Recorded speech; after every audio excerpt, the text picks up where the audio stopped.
There we go. There's my chat.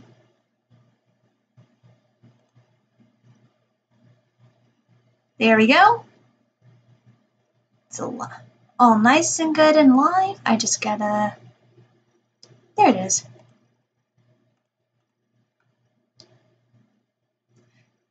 I gotta turn the brightness down a bit.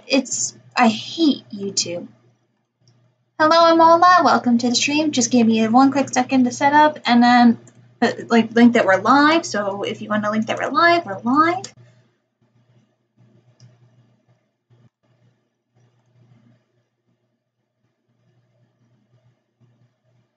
All right. Oh, all right. Do you have the chat open on your end, honey? Yeah. Okay. Because since I have Holly's supposed to moderate my chat, but she's not here at the moment, so I'm gonna let you keep an eye on it until Holly gets here.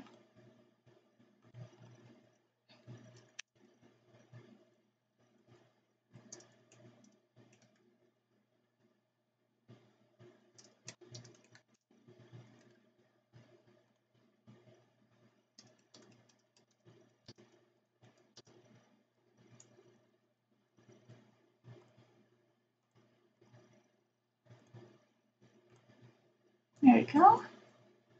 Oh no, wait, that's not. Hello. Let's see.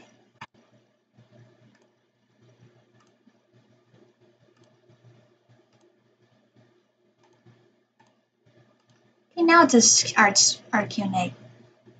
Let's see.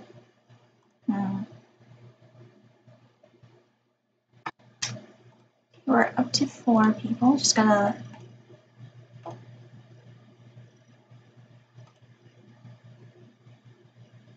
Okay, just gotta link in my other stuff and then good to go. Yeah. Let me get the link that you have.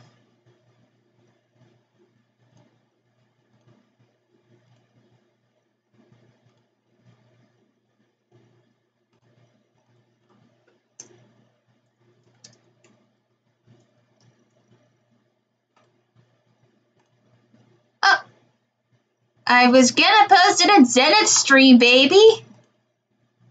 What? I was gonna post in Zenith stream. Zenith's Discord. I'm allowed to. Hmm? Well, I did it for you. I'm posting it.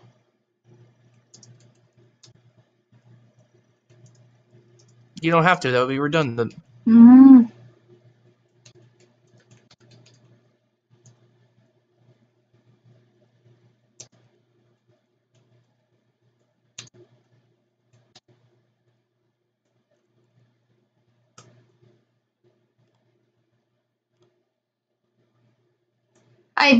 And you posted in a crash.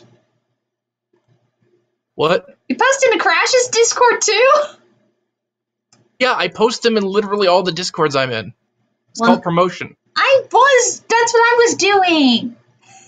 Well, it's what I do for my stream, so I just automatically did it for you. That was what I was going to do, and you took out my thunder. I love you, baby.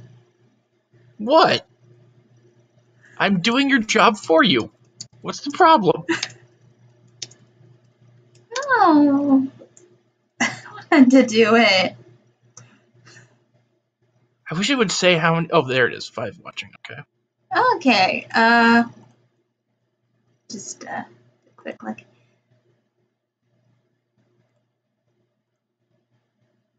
Nice, thank you. What we're doing is going to be doing an art stream Q&A where we're going to be working on the pages. I'm going to be coloring today, so it's going to be a lot of fun because I made sure to ink these pages in advance for the stream. And we're also, you can ask questions for the show, the webcomic, instant reviews, Escape from Monster High while I'm here. We're going to have a couple more people come as they join because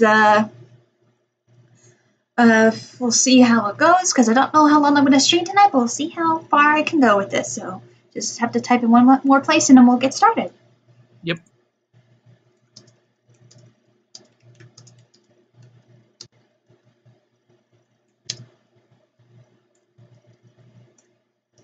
There we go.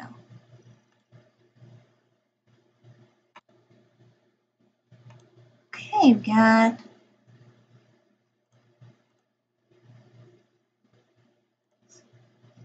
5 people, not bad. Okay. Mm-hmm.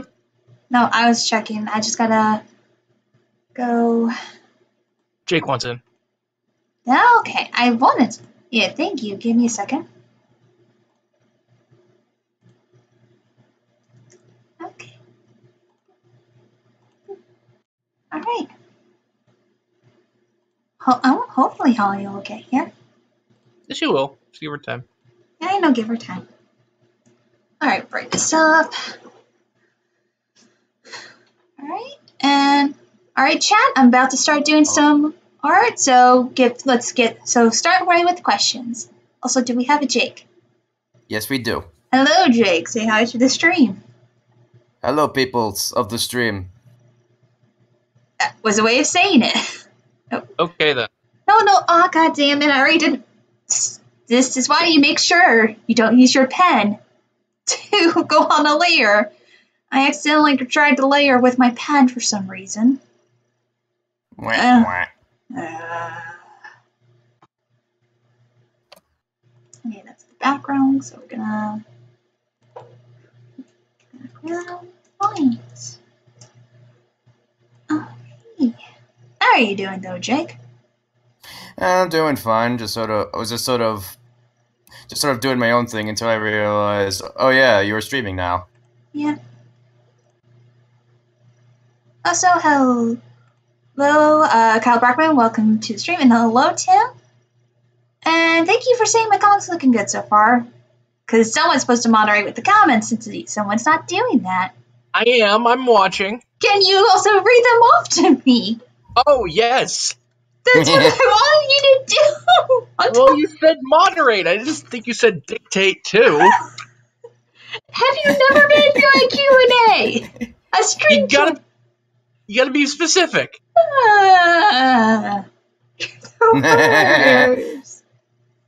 These two, I swear to God. Thank you, Jake. No problem at all, says Tim. Alright, let's get the colors in. There we go. That's so much better. Make it easy. Scarlet Huntress says, why am I always forgotten, says Scarlet Huntress. Oh, Scarlet, I'm sorry. Hi. I'm sorry, it's just trying to moderate everything, and then everything else I forgot to say hi. Sorry. Hi. It's hard to keep track of how many people you got chatting in the chat sometimes. Also, Scarlett said hi to me, and I say hello back. Ah. Alright. Oh, that's gonna go right into the wall. Just do that. Yeah, right now I'm coloring the page, and I'm actually borrowing this from when I looked on Shannon Maynor, who is an artist that I follow, who is a storyboard artist on Archer. She had a random stream the other night, and she did her backgrounds first instead of coloring her characters, so I'm trying that out to see how well that's going to be, which so far it looks like it's actually doing a little bit better, so that way the color's in the background, and that way when I do the characters, they're going to be completely like in, so I'm not missing any colored spots on them.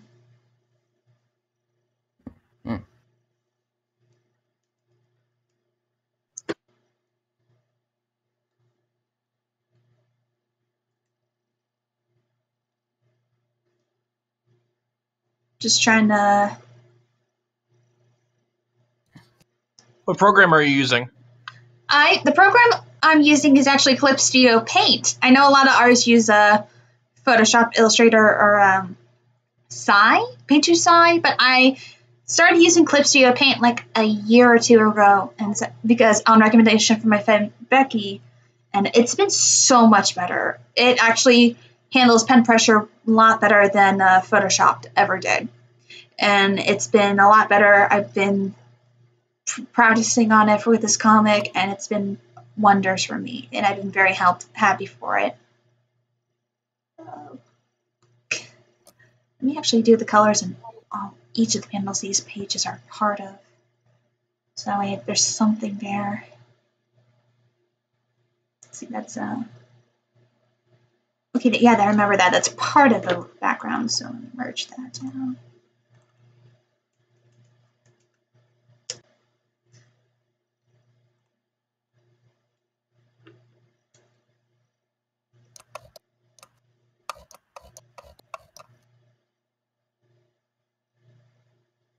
Right, we are up to 7 people viewing the stream, so very cool so far. If you want to, if anyone is in the chat wants to spread that the stream is going live, go right ahead by linking the stream and just having fun.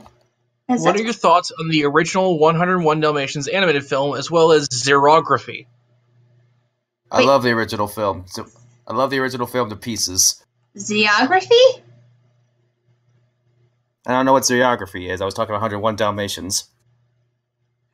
Oh, xerography. I think xerography is an animation technique. I can't remember what it is, though. I think xerography is the method of copying and pasting the same thing, because they had a dry copying process in which black or colored powder adheres to part of a surface remaining electrically charged after being exposed to light from an image of the document to be copied. Oh yeah, that. I think it's interesting because it's like they had to use this type of technique when they did 101 Dalmatians, because it's one of the first Disney films to actually have the rough style edge to it, and was not really inked, because Disney was in their time where they were wondering what the hell are we going to do without Walt era. So they were trying to figure out what to do. Yeah. And it's not a complex film, but it's amusing enough.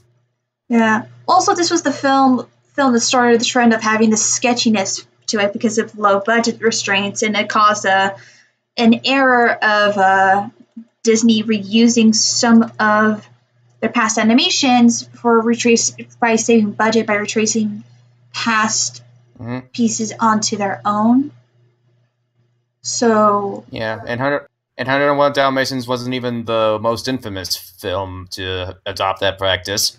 Well, yeah, I know Robin Hood is the most well known for having the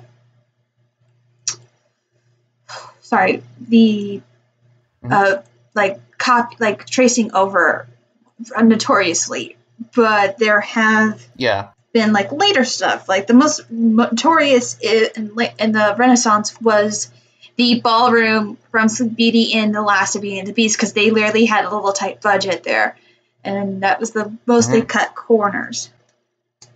But even then, it was still good. Oh, that worked out so much better in my favor. I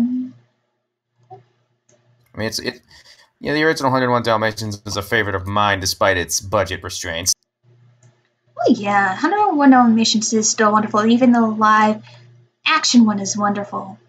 It's why people forget that it's not the current Disney live action renaissance is not the first time Disney has redone their live action films. The first was 101 Dalmatians for the 90s, and that was wonderful. And the sequel is fun too. And people tend to forget about that. Little surprises. But there's been other readaptations of past Disney works into other stuff too. I'm actually trying to remember, because there were other Disney past Disney stuff they actually remade for the current age. Like, they made so many films during the 50s that they're like, we'll probably remake this in the future, and then they did. Oh, you're talking about all those live-action remakes, right? There's some live-action remakes. There's live-action remakes that actually got remade for the modern age. One notoriously known, I think repeated so many times, is the Parent Trap. Not the Parent Trap. Freaky Friday is notorious because it's way back on this one. Well, Freaky Friday has 3 to 4 remakes on its own. It has the original. Jesus. There's a made-for-TV remake, I think in the 80s. There's one with Jamie Lee Curtis and Lindsay Lohan. And then there's the musical Disney Channel movie that got released recently. So you got a good amount, like 4 of those. And it's kind of crazy. Who knew we as society were all about them body swapping movies? People do like their body swapping movies. People like their trading places. People like the different things. I get you. I just remember that was kind of a thing for a while. Yeah. Back in the day. Well, also there was a trend back in the day where Lindsay Lohan was in a lot of different childhood movies when she was very good. I liked her in The Parent Trap and in Freaky Friday. When she wasn't abducting children? Yeah. But let's not talk about that crazy stuff. But okay. But let's not talk about the crazy stuff. We're here for a good chat. So if you guys have more questions, go right ahead. Yeah. So this is what I like about the stream. What Disney remake do you dislike? Ooh. But I just... no, I know which one. I hate the live action Beauty and the Beast remake. There's parts of it I liked. There's parts I really don't like. And if I could probably make a video on that, but it won't be for a while. Oh, Cinderella 2015. I forgot that was a thing. Did you remember that was made by the director of Breaking Dawn Part 2? Good Lord. How could you forget? Well, at least it'll be entertaining. What's your favorite comic? My favorite comic? Oh, great. That makes it more challenging. What comics have I read? Oh, shit. If I go for the Marvel DC standard, for DC, my favorite right now is actually DC Bombshells. It's something they made inspired by their statues. They did of some of the female DC superheroes, like styled in the 1940s. And then they made a comic after that, and I love the alternate universe setting of it. It's cool, it's wonderful, and it's been an interesting read because I love alternate universe style takes on that. If I went with Marvel, my favorite is Spider-Girl. It has always been Spider-Girl since I first discovered her. I think I kind of discovered her on my own when I was from the Spider-Man encyclopedia that had all of the different Spider-Man and it includes Spider-Girl. And so I picked her. She's a blonde all the way until she was canceled. And then Spectacular Spider-Girl became an online thing only. I couldn't subscribe to it. And then Joe Quesada destroyed her in that and then Spider-Verse. So that kind of destroyed me. Because Joe Quesada destroys everything. Oh, yeah. He's kind of an idiot like that. Of course he is. There's a sequel to the original Parent Trap. Everything he touches dies. There is a sequel to the original Parent Trap? Oh, wow. I didn't know. That sounds awful. This is from the 1950s and 60s, so I remember the original Parent Trap because they had a song with the girls that were the same actress, but they did it in a way where they managed to shot like do split screens during that time period, and I always thought it was amazing. Because I thought... Very primitive split screen. Oh, yeah. Trying to make sure my... Okay.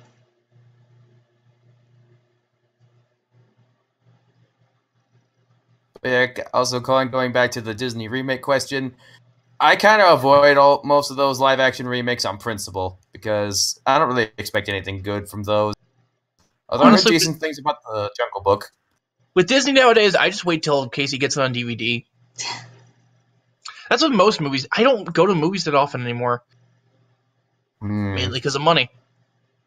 For me, it's just it's a luck of the draw whether I get to see them or not. Hell, a lot of the movies that came out last December, like Ralph Breaks the Internet, Mary Poppins Returns, and Into the Spider-Verse, I kind of had to miss out on because I just didn't have the cash, and I got to wait to pick those up on Blu-ray.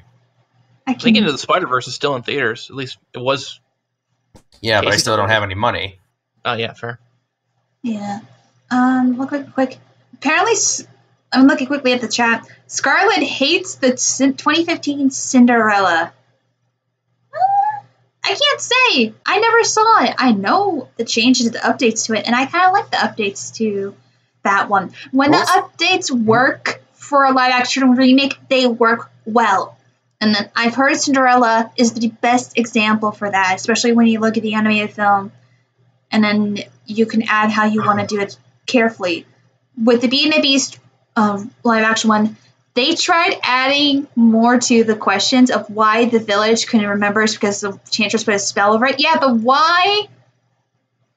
But why did they keep the rose analogy from the original novel, where Belle's father, after being freaked out by the talkie servant, his furniture, leaves, but then he goes to grab a rose in the wintertime, where apparently it never is winter. It's always winter in that section. And then the Beast gets angry because he touched a rose because that was in the original novel. It makes no sense. The Beast got angry in the original animated film because he invaded his castle and was having his food and his drinks and his warmth. Like, he thought... I feel like... mainly stealing, like, he thought he was, like, stealing, like, his food, eating his food. But the flower in the live-action movie, it makes no logical sense. They just wanted to have a little symbolism in there, make it cool. I'm going to assume Holly had some internet issues. Probably. No, you didn't look in the chat? She was just here. I didn't even see her. Yeah, I said, hey, Holly, while you were talking. I didn't see her. Mm-hmm.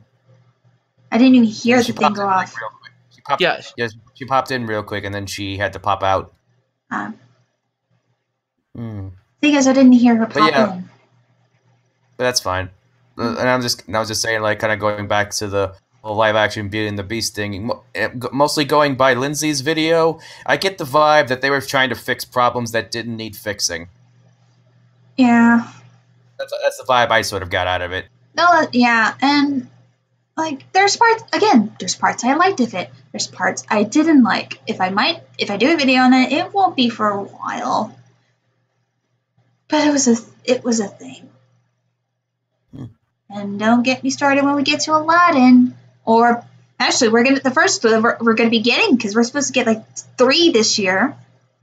The first one will be joy. Dumbo, which is coming up soon. And I'm kind of crossing my fingers on that one, honestly. Dumbo is a sweet film. It's one of the first 3 of Disney's own. I think Dumbo was like their 4th one. It's one of the first top 5 made from Disney. The thing is, if they do well in updating it, especially because it looks like what I saw from the trailers, they don't have the Jim Crow crows. Oh, thank God. They do have a crow feather where the kids are blowing the feather, and Dumbo accidentally sucks it, and then he sneezes and accidentally flies a bit. So they're kind of doing that. Dumbo was born with his gift, and that didn't work how I wanted it. So all I'll say though is they better not screw up the baby mine scene, or there will be hell to pay. It was in the trailer, but Kyle's. So also, someone's not looking at my chat quite closely, and I'm looking at it now. I'm waiting for you to finish. If you could have one superpower, which one would you pick? Also, I can't wait for the live-action Mulan. I don't know. I'm not sure what superpower I would want. Shape-shifting. Why shape-shifting? So I can fix my shitty body. That, or for me, it'd be either that or, like, super stretchy powers, because, I don't know. I think that'd be versatile. Actually, if there was one power I would have, sometimes the things I draw, they don't come out as they do in my mind, so if I could probably have, like, that type of power, because I have a lot of ideas for, like, animation that I can't animate, so I would probably do that. Tim, that does sound familiar.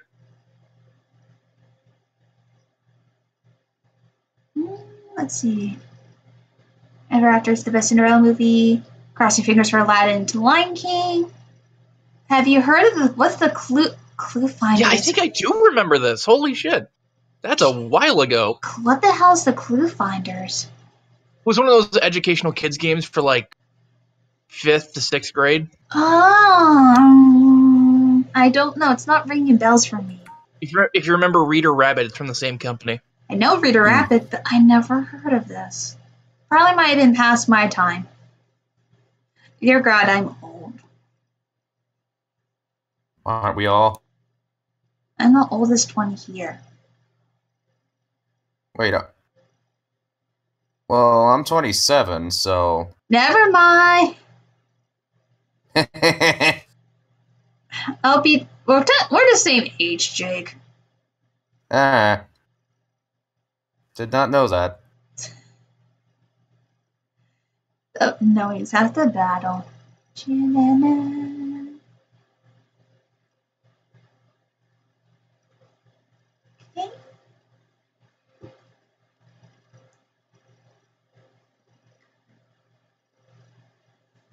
There we go. Also, remember when you are working in an art program like this, to continually save. It's important, and it's on your Netflix, friend. Carmen Sandiego. Have I seen the new Carmen I have not Sandiego? watched. Opinion on it. I love it. I have not watched it. Well, for me, I love it. I have seen. I was a fan. I watched the original cartoon as a kid, and I played the original games in school. And I don't remember the games in school, but I remember the animated series as a kid, and I loved it. And this one, I actually love how they're taking elements from the games and the 90s cartoon and then the live action game show. They're all wonderful knits. This is a very wonderful tribute, but also a good adaptation of Carmen Sandiego. Gina Rodriguez, who voices Carmen, does a great job. I love the way they set up her story. I love how people forget that Carmen, yes, she might be a villain, but she can also be an anti-hero sometimes, especially if you remember from the 90s cartoon. So I love that anti-hero aspect, because she's still stealing. She's stealing from Vile, but she's still technically like an anti-hero. So she's still, she's like a modern Robin Hood. Steal from the evil, give back to the good. In a way. Yeah, I hate that the trailer kind of deceived us into thinking that it was going to go in a totally different direction, but I mean, I know I gotta sit down and I gotta sit with it for a bit. And I can say that a lot about the other reboots. I still haven't seen the new She-Ra show yet. Oh, Neither have I, but it's getting a second season. It's getting a second season. Well, that's good. I never saw She-Ra as a kid. I never saw the original She-Ra. I never saw He-Man because me and my brother never watched those. They never were reruns. But I love the She-Ra reboot. It's actually a better introduction with me knowing with She-Ra and everything than I think the cartoon would have been back from the 80s and 90s. They all have all are different with their body types. I love the voice acting, the art, animation. It's wonderful, and I cannot wait for the second season. It's going to be amazing.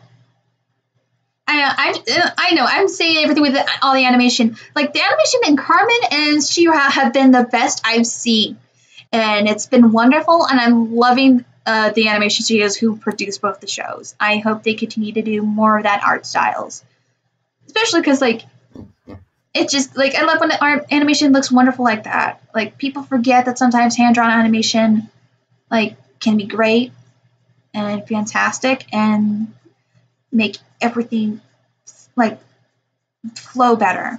People tend to forget about how hand-drawn animation can do that so much better than CGI. It's why I love Spider-Verse. It does a combination of CGI and animation well to the point where it does 2D animation better than Disney. And that's me saying something. I love my Disney. It's a shame that 2D animation is a dying breed now. So not mostly. I mean, yeah, but we don't see it as often as we did. Yeah. Well, in movies, but you know. Hey, here's one. If you could meet anyone living or dead, who would it be? And what time period would you want to live in? That's a tough one. For time period, I would definitely love to see how it would be. I don't know. I really don't know, actually. I like the 1920s and 30s, but I don't want to live there. Yeah, I would want to live right where I am right now because it only gets shittier the farther you go back.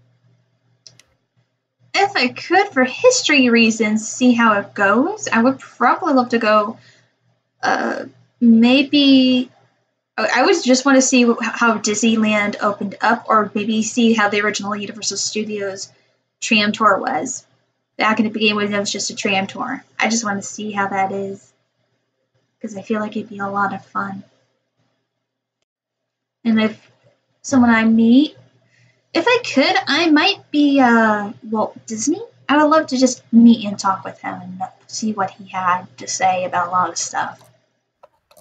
Eddie Guerrero. So, a lot of people come to mind right now. Serious toughie. And as in terms of where I want to live in, for some reason I want to say like late 70s, early 80s. I don't know. Yeah. That would be like a second thing for me. I would love to see how it was in the 70s and 80s, because the 80s had the best horror hype there was. Do you really want to know how it was in the 80s? Crazy and insane. AIDS and everything else. I was about to say lots of coke and AIDS. I answered I half remember, like, I think it was 1980 where that one song from Pink Floyd's The Wall was a #1 hit, and I'm thinking, I want to see what that timeline was like. It'd be a thing. I'm weird. No, it's fine. You're fine. As I'm trying to color in this bed. How are the comments looking? How's everybody saying? Besides questions. Looks fine. You answer what people are telling me? They haven't said anything else. I think they're coming up with questions. Oh, I thought of somebody that I'd like to meet that's actually still alive. I'd like to meet Alice Cooper. The dude sounds like he's lived a life, and he very much has. Okay. If I could meet someone right now. Oh wow, that's a tough one. Actually, yeah, no, it's actually tough to which person you want to talk to. Like that's living right now, because there's a lot I would love to meet. And truth be told, if that opportunity ever did come up for me, I may or may not pull a Wayne's World. Oh, we are not worthy? Yes. I not do that.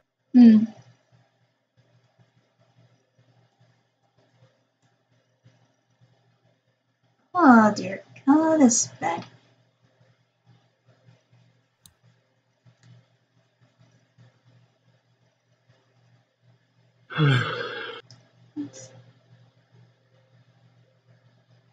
Yeah. Right.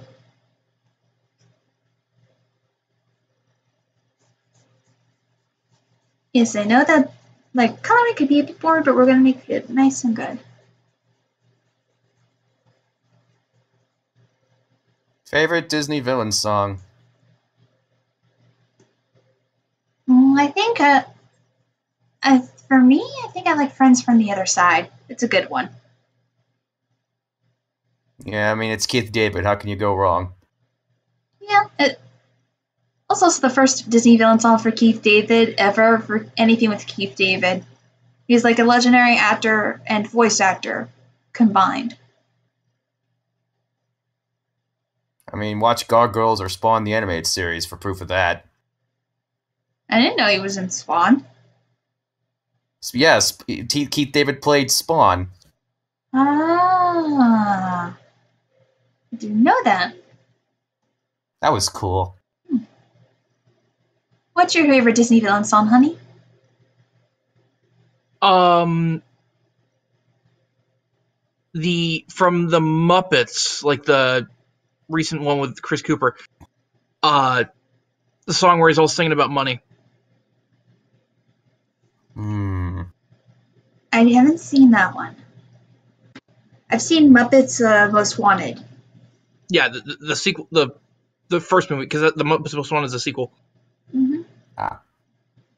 For me, I'm gonna be as obvious as fuck and say Hellfire.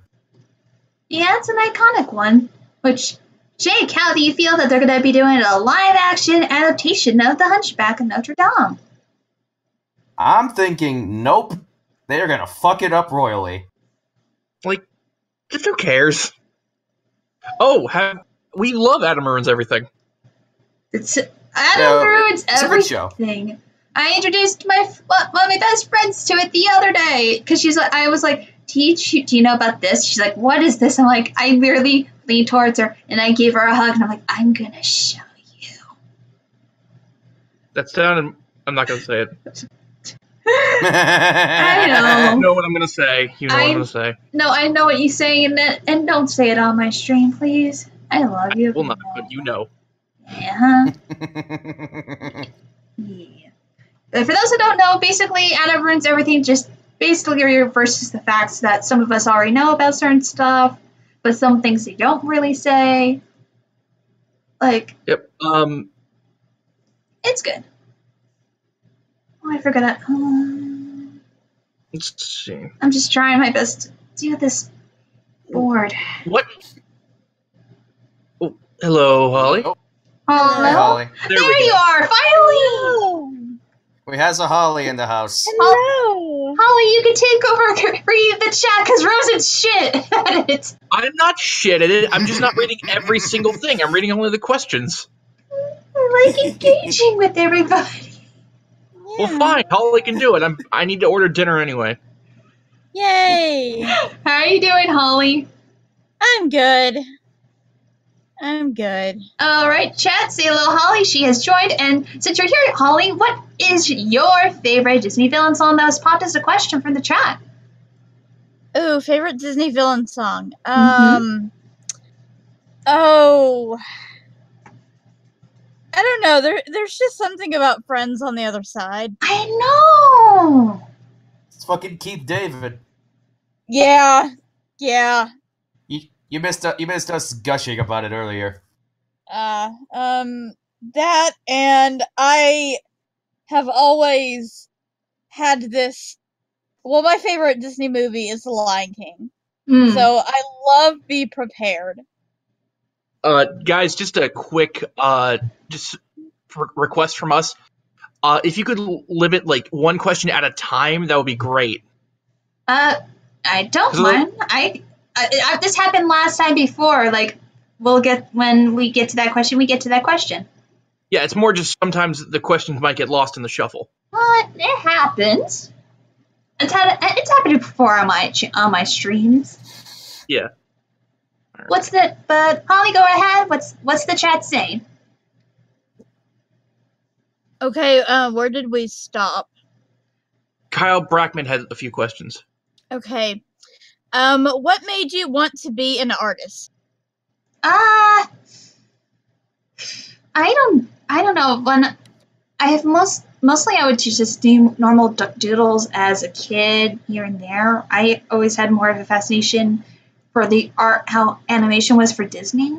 And I always thought that it was wonderful and beautiful. And when I got a little older, I realized I wanted to actually draw and be an artist and just have a lot of fun. Like, I kind of bring the philosophy of what I do with Disney, with their art, but more with mine. I make art to try and make people happy and smile when they see it.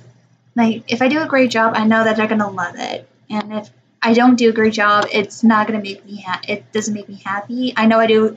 It's not bad. I get better, but it's more I want to try my best to improve, and that's how I improve every day with my art.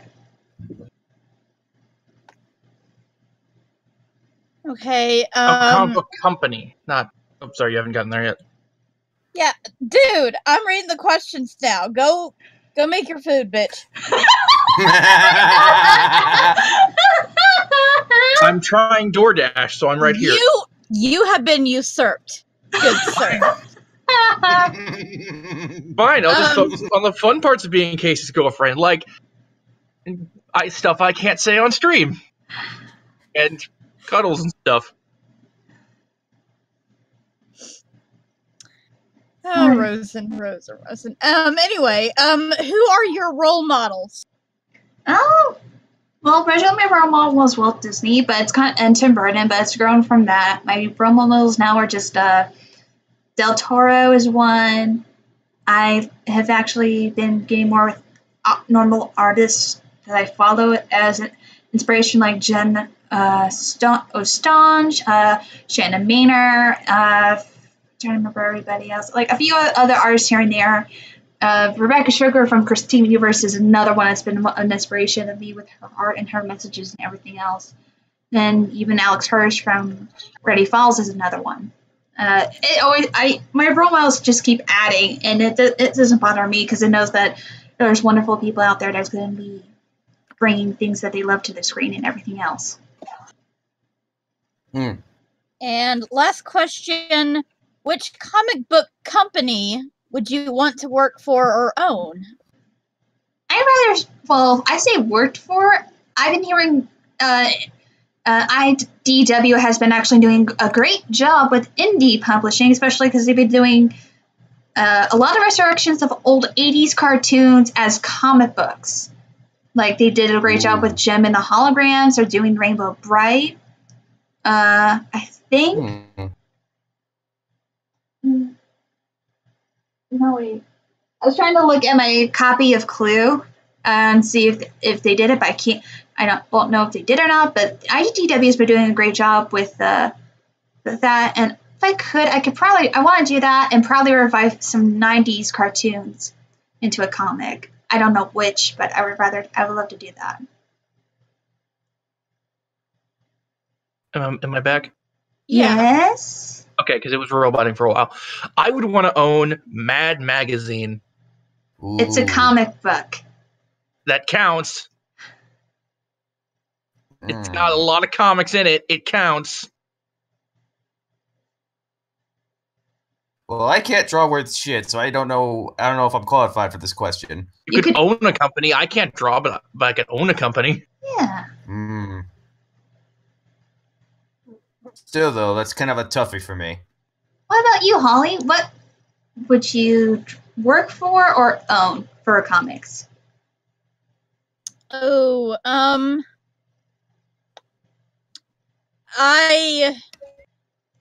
was basically, until probably about, I'd say 7 or so years ago, I was a strict DC stan of DC Comics. Yeah. And the direction that a lot of them have gone in regarding, like comic book storylines and stuff like that, really, really ticked me off. So I would want to own DC just so I could be like, hey, the thing you're doing, you need to stop because you're pissing people off. Yeah, actually, I'm going to change my answer. I wanted to own Marvel because I want to usurp Ike Perlmutter. I just imagine Holly strolling into the DC offices and she being like, "It's time to stop." Hey, Aaron. Hello. Hello, Aaron. Welcome to the stream. We were saying which comic company would you want to work for or own? I originally said Mad Magazine, but I'm changing it to Marvel just to spite Ike Perlmutter. Well, that too, but Mad Magazine is also owned by Time Warner, so they're affiliated with, but a separate business unit from DC. So, You do. Still counts as a comic company, though. It does. Casey was arguing it didn't. Technically speaking, yes, Mad Magazine falls under the purview of being a comic. Oh. There you go.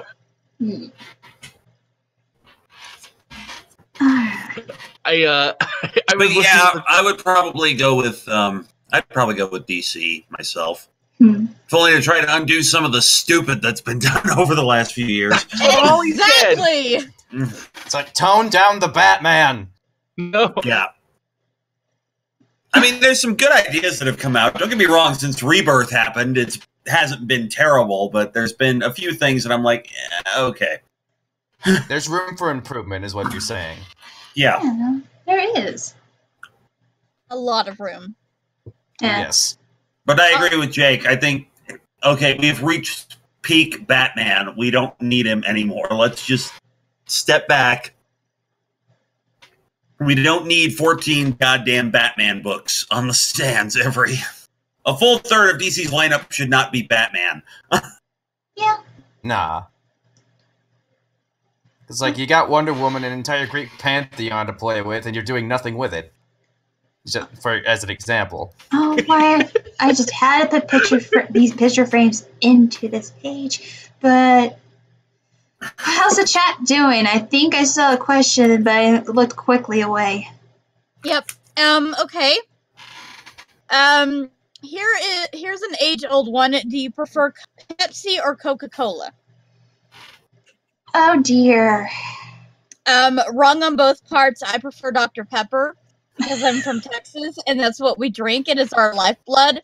So get that Pepsi and Coca-Cola shit out of here, because Dr. Pepper is the one true beverage of all time, and everyone else is wrong. Oh my. Well, for me, it's neither for me. I had to give up caffeine, so. Oh, you did? Yeah. I have insomnia as it is, and the caffeine was not helping. So I was like, okay, maybe it's all the caffeine I'm drinking. Maybe I need to stop. So ever since then, yeah, I'll drink it occasionally if like there's nothing else, But as far as if I have to choose between the two, it's either one. I'm fine with either. Doesn't really matter to me one way or the other. They taste the same to me, be honest. Now, they don't taste... Well, to me, they don't... Pepsi's a little bit sweeter than Coke, but I'm fine with either. It's not like a... For me, nothing beats a good old mug of root beer, regardless of brand.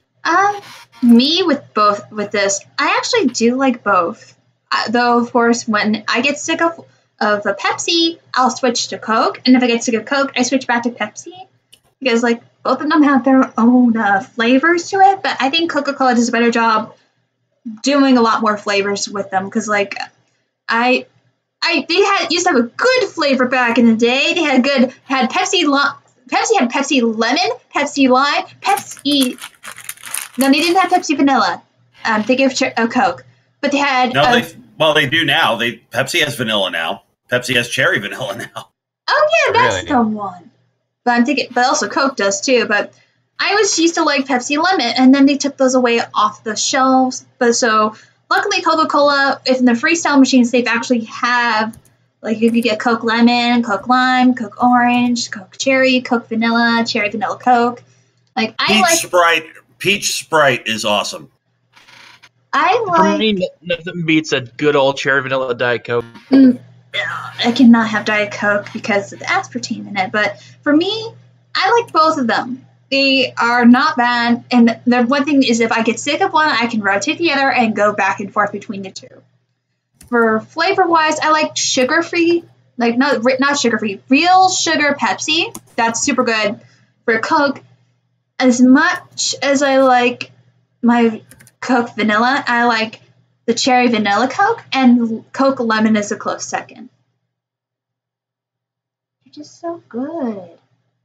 Okay, do you remember hearing about the Pokemon recasting controversy? Wait, what? I don't know about this. I don't know. I don't know either. What is this? Yeah, we don't know what this is.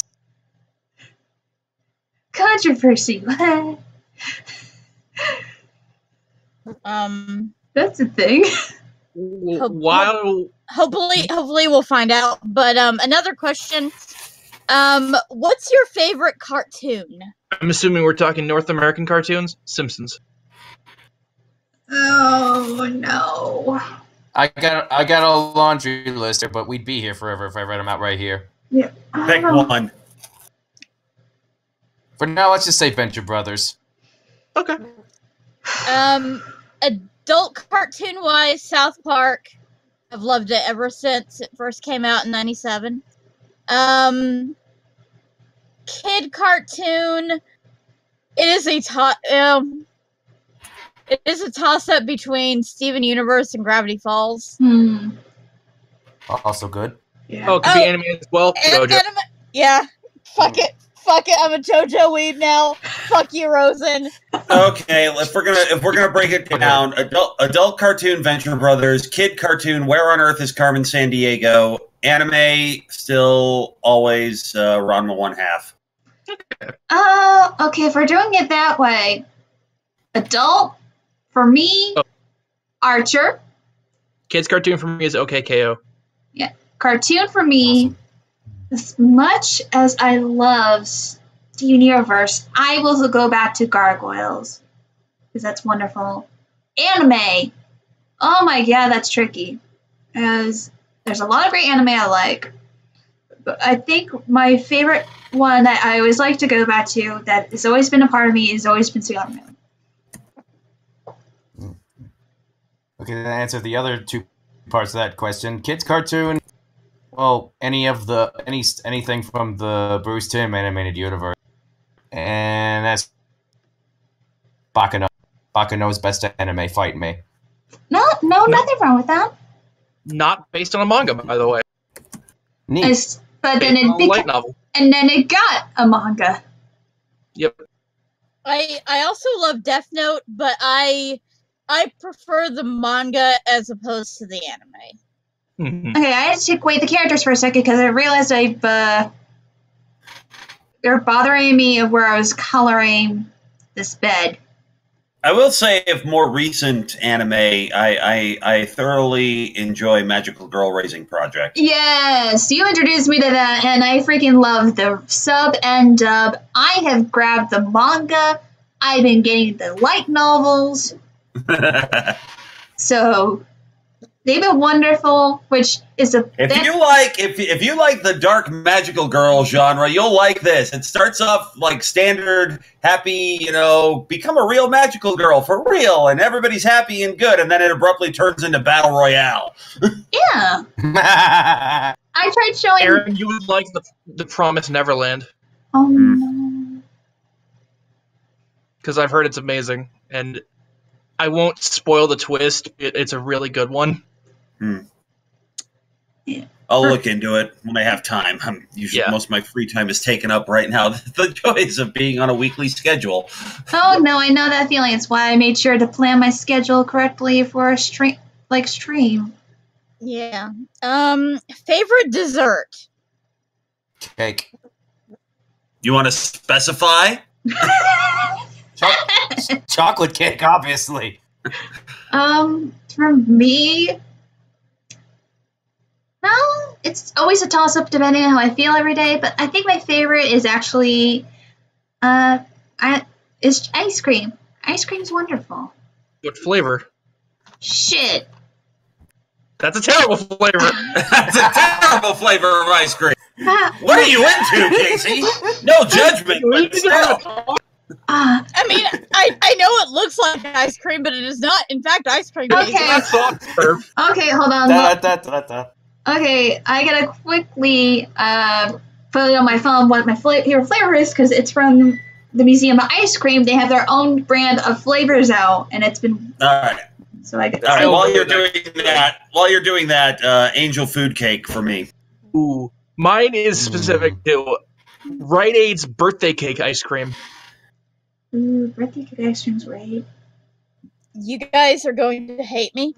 What? Because my favorite dessert is a dessert that I created myself. Okay, that's valid. I have dubbed it the nuclear Black Forest cake. Oh, that sounds delicious. Because, okay, picture this. The bottom layer, there are layers to this, by the way. The bottom layer is a chocolate cake. The next layer is a layer of homemade cheesecake. The next layer is cherry pie filling. The next layer after that is a thick layer of Cool Whip. Hello, diabetes. And then you squirt caramel sauce all over the top of it. And to top it off, you sprinkle miniature chocolate chips. This sounds like the joke chocolate cakes that were on that one Strong Bad email. I am now dead. I am now died of sugar. I can top that. Chocolate. I can top it too. So let me take my shot. Oh, go ahead. What ice cream was it? This is from Museum of Ice Cream, and I had also learned they're only having our ice cream to the end of this year. But the flavor I like is called piñata.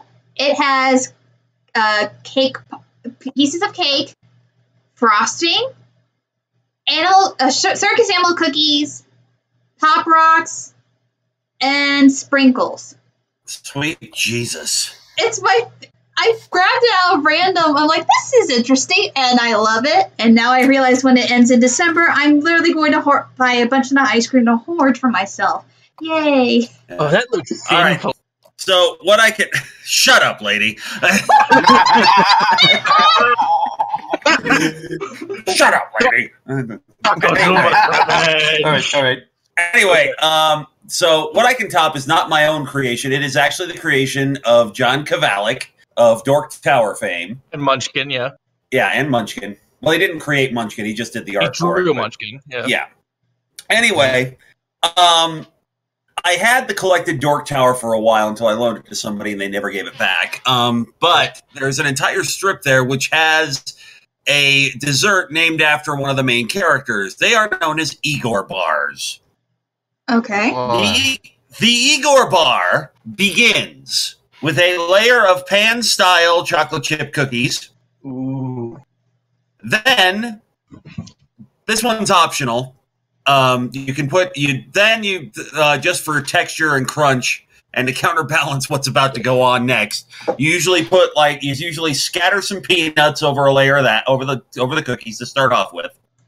Then you put a layer of melted caramel all over it. Oh, Jesus. Top that with a layer of Rice Krispie treats. Good Lord. Top that with melted chocolate. And what the hell are corn dogs?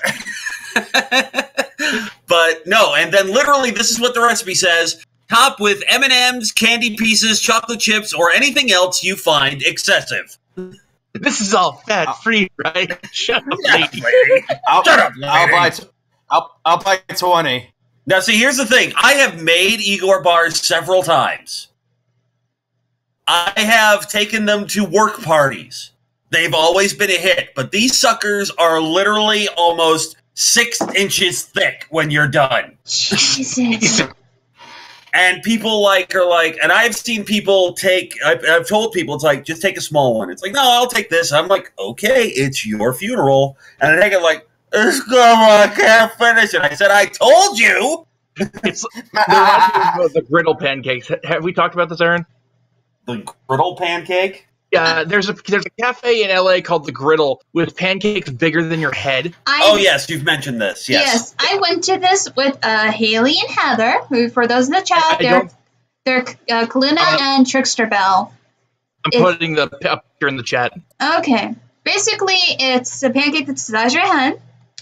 I got the red velvet pancake, and it only came with one. And it was bigger than the plate. Plenty. Yes, no, which is plenty. Casey only ate about half. I hate like 3/4 worth of it. Good fucking Lord. Aaron Hansen has a story about the griddle. He said he went there and he didn't know about the pancakes, but he ordered he ordered a stack of 4 pancakes. Good God, man. When they came, he was like, "All right," and then by the end, he was like, "Well, this was a terrible idea." No, the thing is, awful. The thing is, mistakes were made. Heather and Haley also got the pancakes, but when they ordered theirs, each of them came with 2 pancakes each. The red velvet only came with 1. So they had each of them only had like 1/4 of their pancakes and had to take them home back. I took mine with me, and then I ate it in the car on the way to fly home, and I'm grateful I had that, or else I would have been starving through the rest of my day. And now you know our dessert stories, and we're sorry, chat, if you are now hungry. This chat does not come with insulin. Yeah, sorry about that. Yeah. All right. Oh wait, hang on. I gotta share this because this talking about all this stuff reminded me. Hang on one second. Okay, quickly in the chat, we're an hour in, so I have already did a retweet on Twitter that we are still going. So if you want to tweet out that we're still going, go right ahead and keep your questions going. I know we probably have some questions going on while we talked about desserts and other things in the chat. Yep, we do. Brackman with the right response. I'm always hungry. Yeah. That's my chat for you. Those are my fans. Yeah, let's get another question. All right. Yeah, go ahead. Favorite Pokemon game character and region? Shit. Cyndaquil, Sun and Moon. I don't have a favorite character. Region would be Alola. Let's see. Can't nail down a specific favorite Pokemon. Gen 2 is my favorite generation. Favorite region. Again, I can't really nail that one down either. And was that it, or was there one more? Character.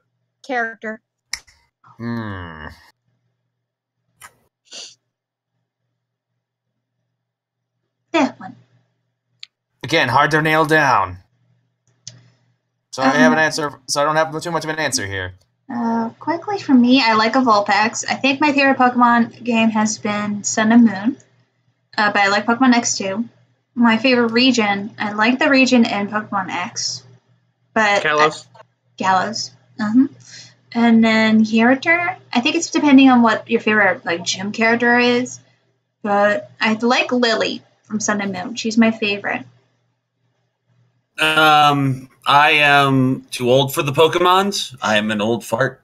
Is it I have never really gotten into Pokemon per se, except as a just kind of let's keep an eye on this because this is going to be something huge, and I don't want to be completely left out. Just like based on although I will say this, I did play Pokemon Go for a while when it first came out, and I became enamored with the Paris.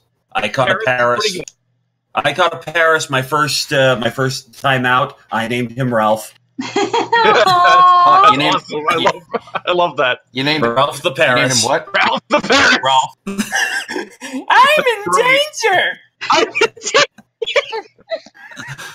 But I named him Ralph. He just looked like a Ralph. I never evolved him. I was like, I'm not evolving this. The evolved version is ugly as shit. I'm keeping Ralph.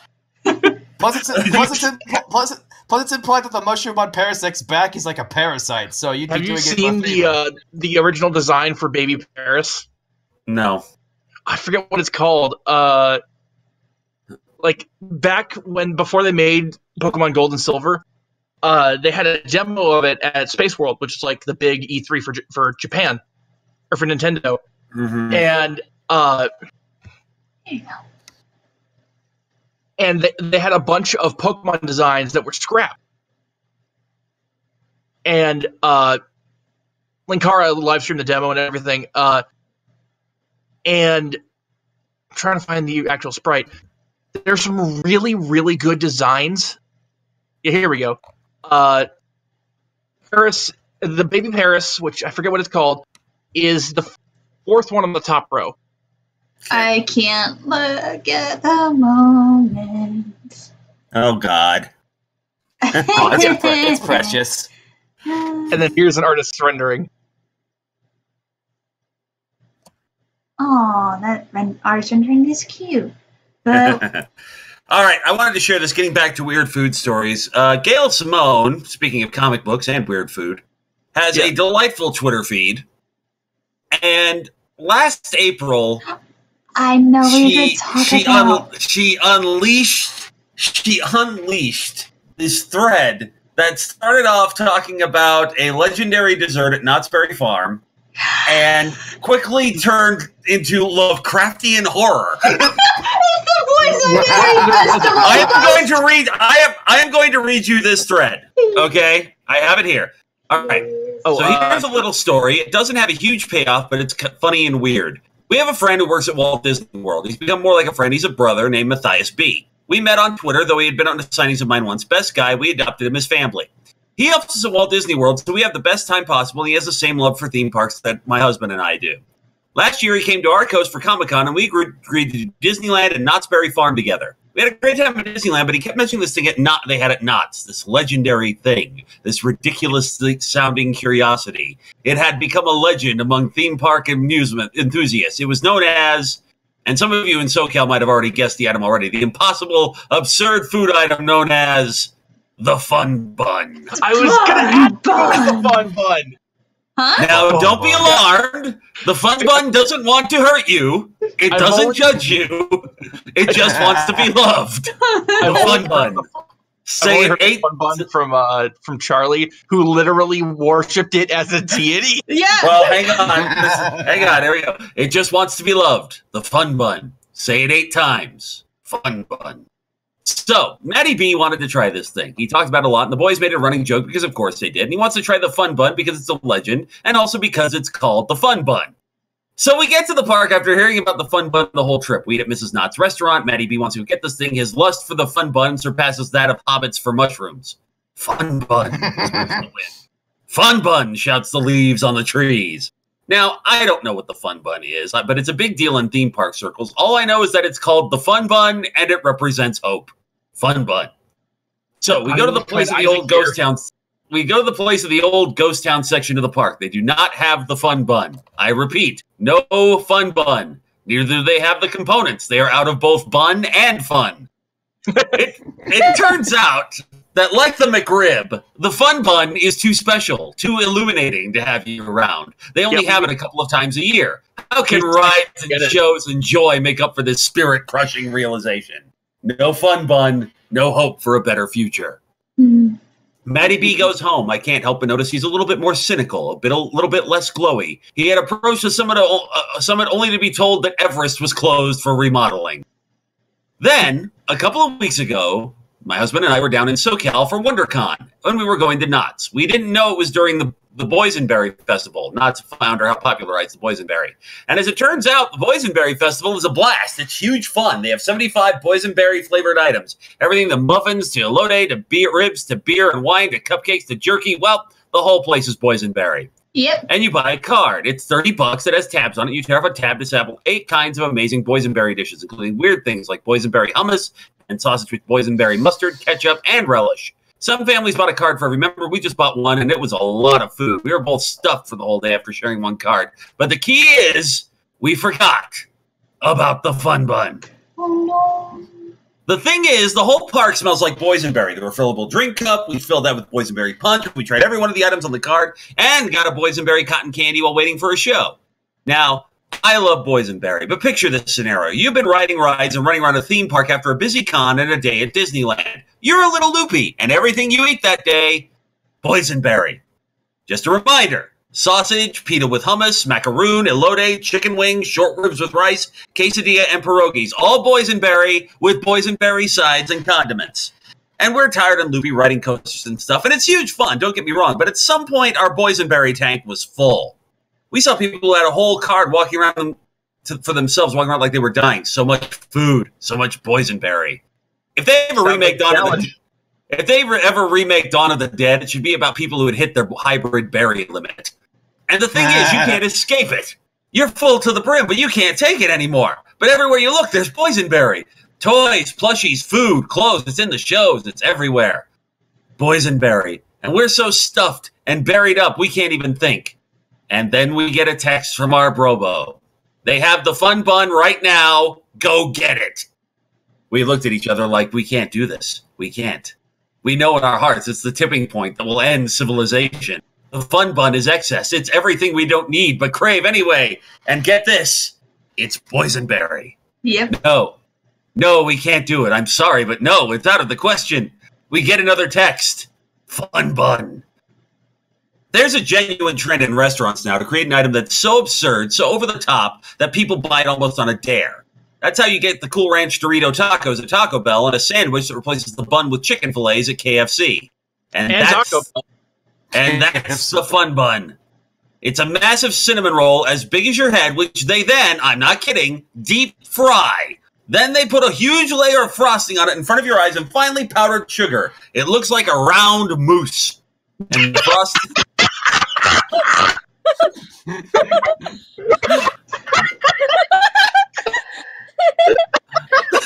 Casey! What? Casey! What? I'm coloring.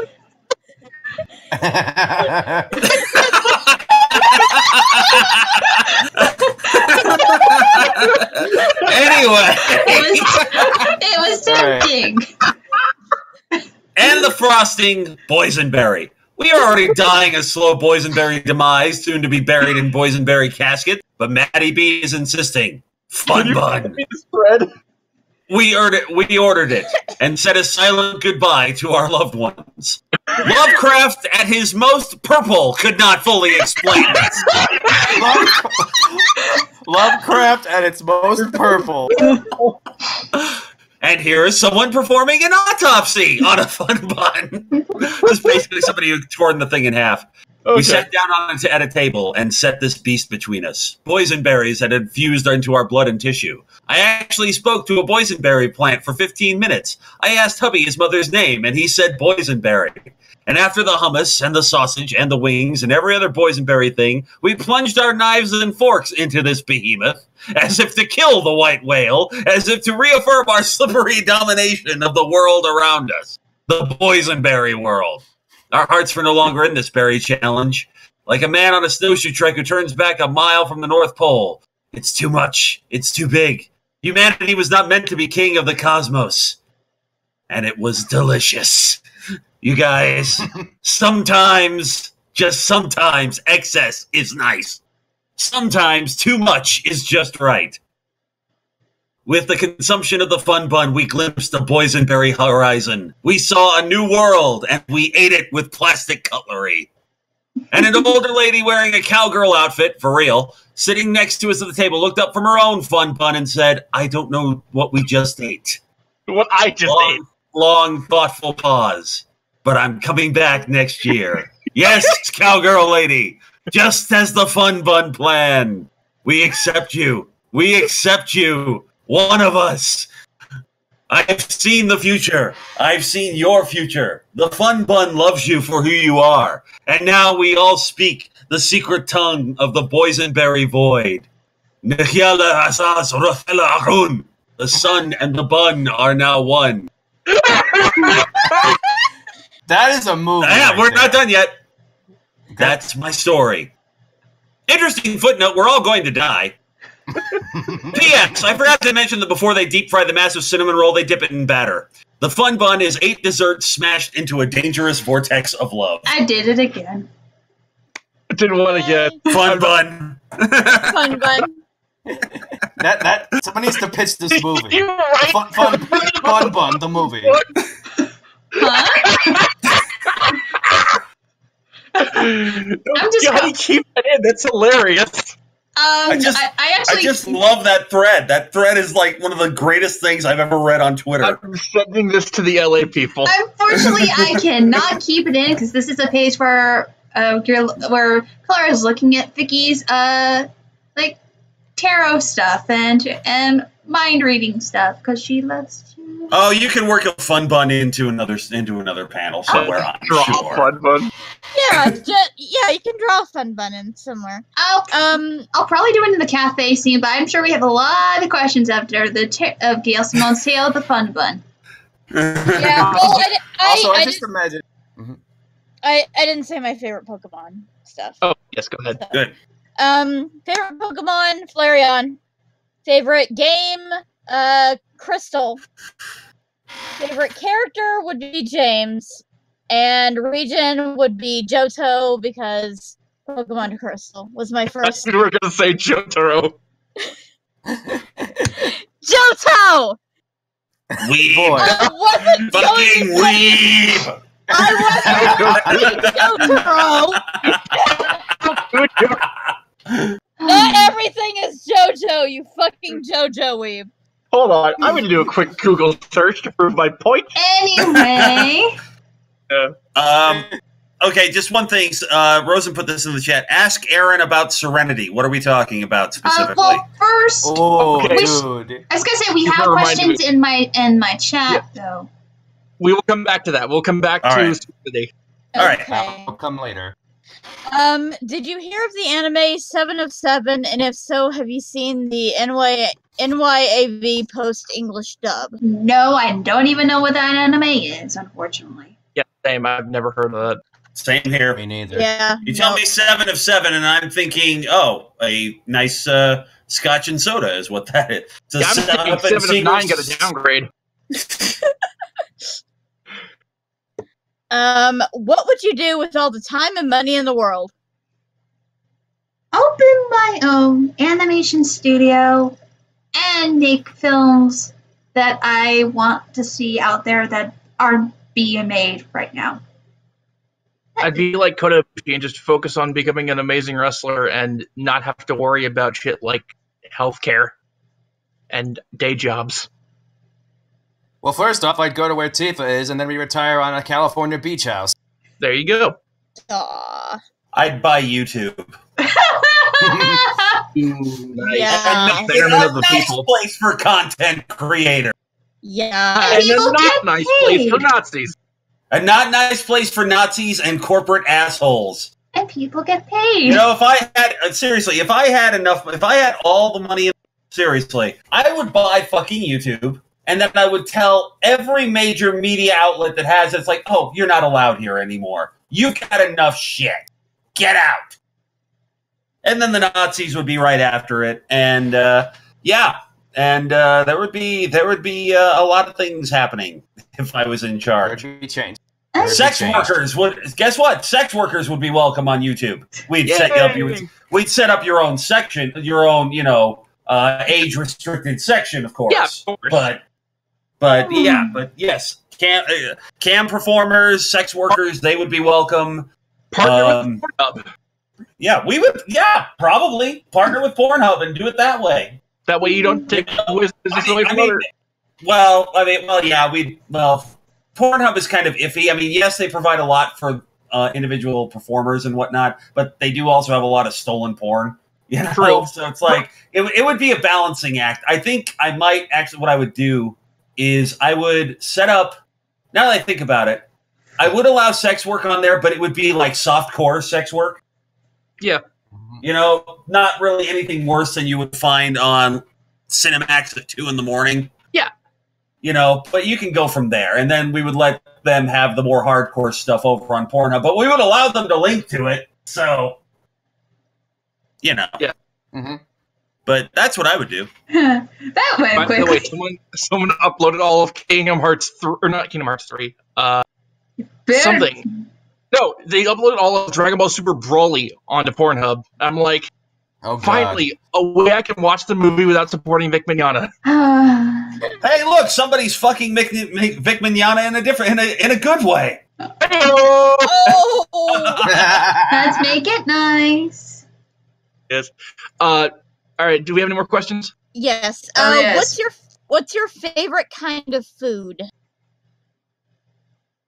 Shit. Pizza. Chinese or Mexican?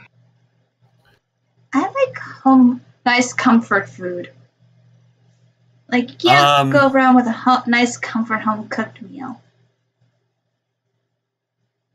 God damn it. That's hard for me. You know what my favorite kind of food is? My favorite kind of food is the Epcot Food and Wine Festival, I'm going to be honest. Oh my god, no. Like, they had the best maple bourbon cheesecake in the world. And then they had wonderful... Until my food gets here. And then they had... for those who in the I already journey... ate. I'm hungry again, god damn it. Yeah, I had dessert, and I have sugar cans with me to keep me energized if I keep it this long. But if you have not seen my Epcot Food and Wine video... Go see it after the stream, because that's where I went to Food and Wine for my birthday for the first time. You know what? That's the other thing I would do that I've always wanted to do is just get all my friends, go on one big giant group trip to Disney World, and yeah, that'd be amazing. Yeah. It's best to do it during for Epcot as a festival. As much as Flower Festival is great. I do it during Food and Wine. Festival was amazing because I went with my best friend, and because Nicole was going to be on the stream, but she's not feeling well. But we both had a great time, and the food was amazing. The best I had for the food was in Italy and China, and the best desserts was in Ireland, where they had this nice warm chocolate pudding cake that was basically a monologue cake, the best I've ever tasted, and then the cheese stand, which was a new booth this year. And it had a maple bourbon cheesecake and it was the most fluffy cheesecake I ever tasted, to the point I wondered if this existed. No, you're hallucinating. No, I wasn't. You had too much fun. You had too much fun, and your brain is playing tricks on you. And too much bun. The fun bun has gotten to her. The fun bun has gotten to her. It can't get to her at Epcot. There's no Knott's Berry Farms in Florida. Wrong part. You mean like that? The fun bun is everywhere. You mean like that? Is everything. What the fuck? Oh, you put a fun bun Easter egg in there. Okay. Fun bun. It's everywhere. My favorite kind of food is a specific type of pizza. It's cheese pizza with hamburger and black olives. Ooh, That's that's the good. best damn fucking pizza ever. Oh, okay. Oh, cool, my food's on its way. Now, I will say this. We have a... You know, it's one of those things, the old saying that pizza's like sex. Even when it's bad, it's still pretty good. We have several cheap pizza joints out here. Like, everybody knows that Little Caesars now is like the home of the $5 pizza, pretty much. I hate it. But we've got a place out here, and I don't know if they're anywhere else. I've never seen them anywhere else, called Big Daddy's Pizza. They're here. Oh, they are? Yeah, they are awesome. When it comes, I mean, I got it just once because I was curious. Like, I've never been to this place before. Let's try it. I grabbed it, and I'm like, God, this is the best cheap pizza I've ever had. My favorite pizza that I like here, though, is I like my mushroom, but my favorite is actually, they came from New York. The owners are from New York. You're working with actual New York ingredients. It's called Chino's. It's wonderful. It tastes like I'm actually back in New York, but because I don't care what some people say. If they don't like New York style pizza, New York pizza is wonderful. It's just thin pizza, the right amount of sauce, the right amount of cheese. It's perfect.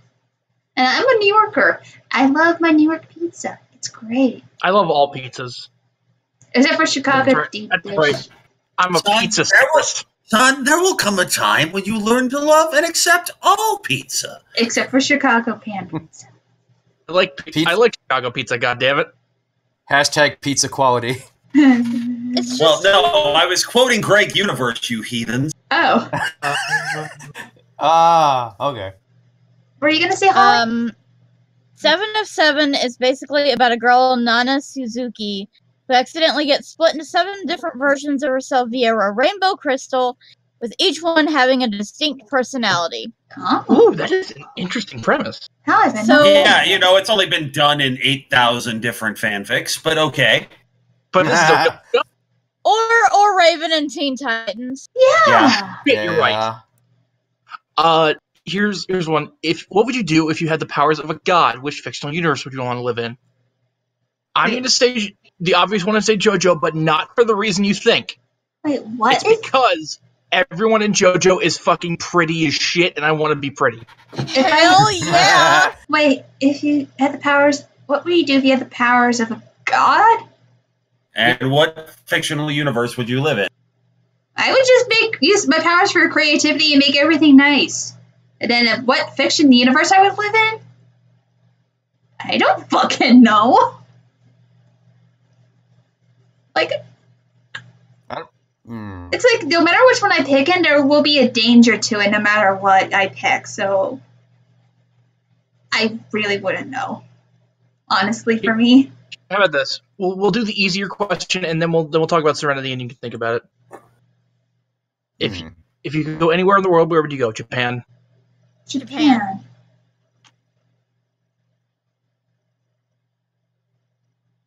Actually, I'd like to go to Japan, but I kind of want to go to Europe more. Ooh, Okay. true.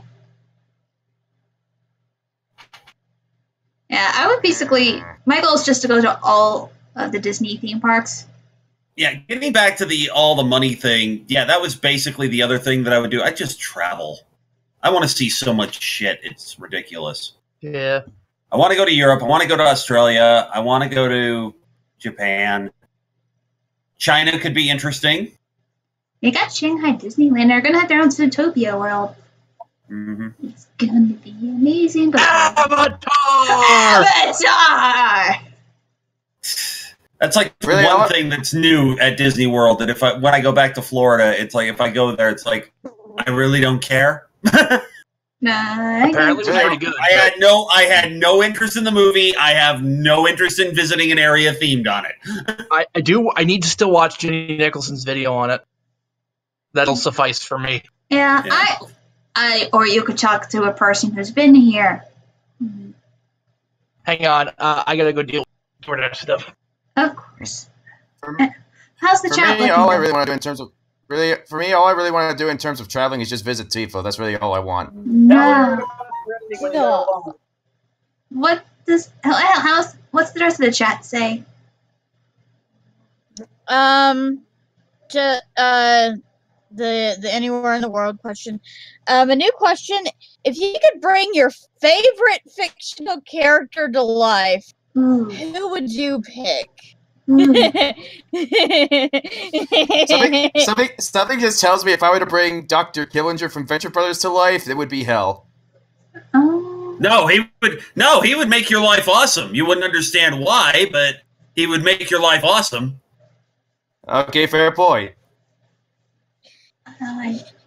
You get chat. You're coming up with some questions that are wonderful, and interesting, that make it so difficult to really think. I hope you guys are ready to suffer. I would bring Nagito Komaeda to life. Oh, of course you would. Of course. Yeah. Or Sans. I can see Sans more than Nagito for you. Oh, but it's difficult trying to figure out which one. If I could. Oh, I'm stumped. I don't know.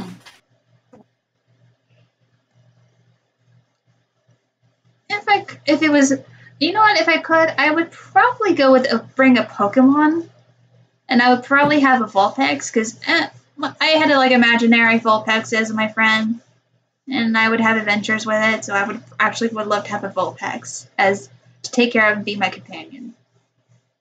That's what I would do. I'm gonna assume this doesn't matter, but would you want a regular or Alolan Vulpix? I say a regular one, because that's fair. Well, because it's more. I love the Alola design of the Vulpix, but I love its original form because it's cute. I mean, Vulpix is cute every way you look at it, so yeah, that's fair. What about you, Aaron? What fictional character would you bring to life? Sunset Shimmer. Ah, damn it! That's good. Damn it. So, ow. Let's see, where are... Now I'm just... Yeah, I've only got a doll, 4 action figures, and a light featuring her. No, not her at all. No, and a print. and she's your Discord picture. Yeah, pretty much. Yeah. Also, now, based on mine and Aaron's answers, I'm just picturing what would happen if Dr. Killinger met Sunset Shimmer. What would that crossover bring? Death. Who knows? No. It's an interesting idea. I'll have to file that one away for later. Yeah, though with Holly... I successfully crossed over Kim Possible and the Venture Brothers. I can cross over Equestria Girls and the Venture Brothers. Yeah. Make it happen, please. Yeah, though for Holly, if you had Nagito, you would basically be his determination, and he would be wanting to help you with your hope and everything. If you had Sans, you have the best person to help you spring off puns to torture my boyfriend. Exactly. Oh, look, here he comes. What are we talking about? Nothing. Nothing at all. We're commenting on you at all and how pretty you'd be in JoJo. Not in the slightest. Also, another character that I would want to bring to life would be one of my favorite Kamen Riders, Gentaro Kisaragi, because he is just stretching, folks. He oozes friendship. He wants everybody to be his friend. He's so positive and energetic, and I think we need somebody like that right now. Yeah. Hard enough for folks. I was stretching mainly because as an artist, you have to make sure that you stretch so you don't just get cramps sitting for a rough period of time. This also goes for video games. Yep, pretty much anything you do. Rosen, since you weren't here, If you could bring your favorite fictional character to life, who would you pick? I feel like me and Joseph would get along. Which version of Joseph? Regular? Young Joseph? Yeah. Which version of Joseph? You know, the highly energetic one or the one that fucked everybody? Part 3. Yeah. Okay. Okay, the backgrounds are coming out nicely. I'm liking this. That's nice. Look at that. I also have to... Ooh. Yeah. And then once I get it done with the backgrounds here, I'll move on to backgrounds of page 10. That Kamen Rider is Kamen Rider Forze. The one that is basically, base and high school. Let's see. With Xenon. We got a lot of questions from Kyle. Thank you, Kyle. But also, anyone else in the channel says questions. Yeah, he's bored and he wants to know everything about us amazing people. Yeah. What character? I was born in a small fishing village. Every day we would go out and we would round up the squid. The squid were not for eating; they were for throwing at the poor people.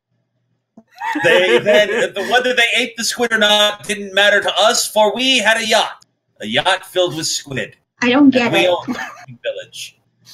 I don't get it. I'm just making shit up, Casey. I thought you were referencing something. No. The beginning was a reference to the Arkham Asylum game when you find the logs talking to the Joker. One of them begins, "Let's talk about your childhood." All right, I was born in a small fishing village. Oh. And I mean, yacht of squid. It's like that sounds too unique to be made up to be from anything actually. Okay. Anyway, go ahead, Holly. Next question. All right. What characters do you want to see appear in Smash Brothers? I think I was happy with Joker from Persona 5, and I love and I was happy Isabelle from Animal Crossing is in Smash. To fill the remaining 4 DLC slots. Yeah. So hang on. Let's ask the question. Are we playing by has to be a video game character rules? Yes. And so we do know that the DLC are all going to be from series that have not had representation in Smash before. All right. So I'm going to say 2 of them are Sora and Sans, legitimately. Honestly, because seeing as we've gotten some Castlevania representation and that they put King K. Rool in there, my choices are kind of limited. I don't know who else I don't know who else I'd want in there right now.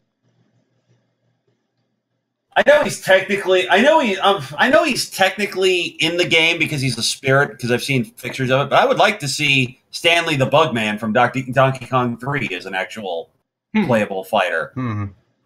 You know, his final smash, he brings down the bees! Not the bees! Who else would I like to see? I mean, I'd like to see Sora, but I'm thinking the odds are pretty good that he may actually make it. Just to really fuck with everybody. Just fuck with everybody. Again, this is the not a chance in hell, but it would be fun as fuck. Put Carmen Sandiego in Smash.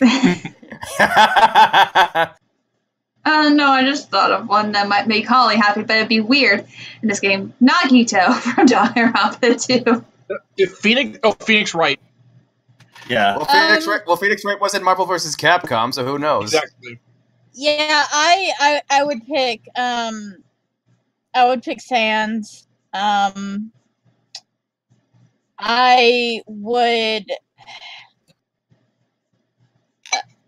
Yeah. Let's see. Sans. Somebody from Danganronpa. Monokuma. Yeah, Monokuma might be a good one. And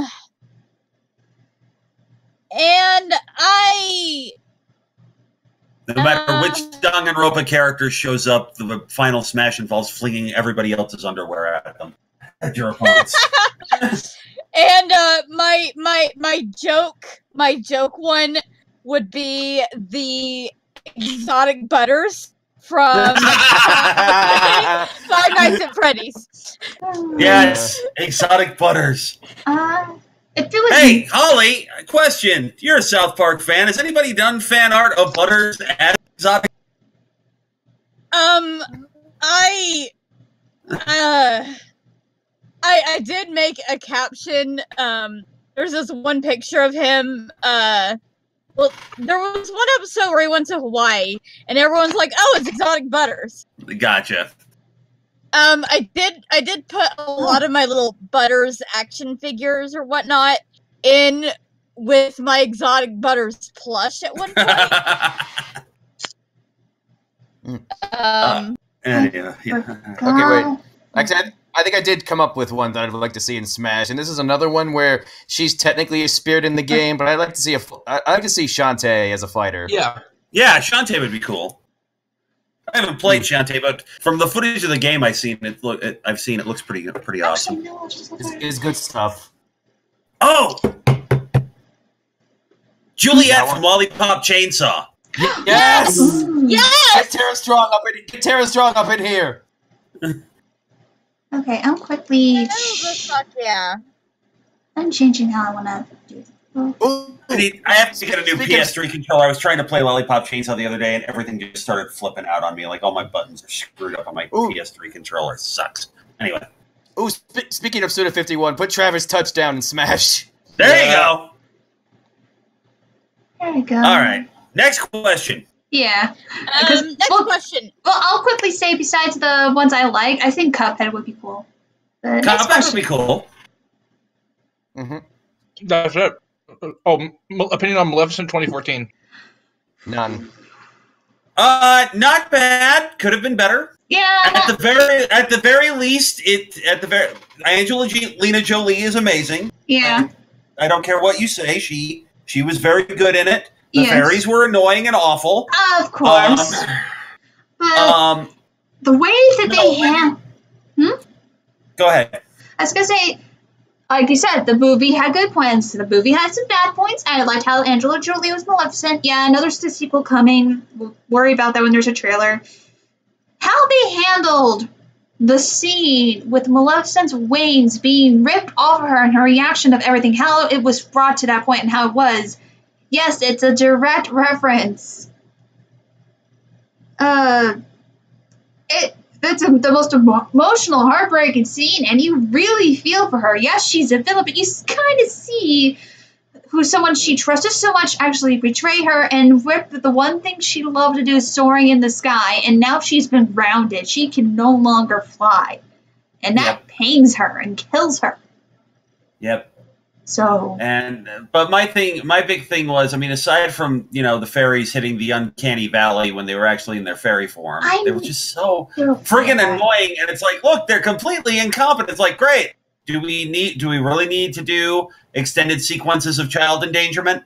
Child endangerment? No. Yes. But, and the one plus that I did like about it is that it wasn't like every other fantasy film that has come out since Lord of the Rings and wasn't a 2.5-hour slog. Mm-hmm. It was 90 minutes. It came in, did its job, and got out. Which I think, honestly, more movies could stand to do these days. Mm. Has anyone else seen Maleficent? I haven't. Nope. It's worth a watch. I'll give it that much. If you haven't seen it, it is worth a watch. Yeah. Whether you decide to see it again or not is not really, Next!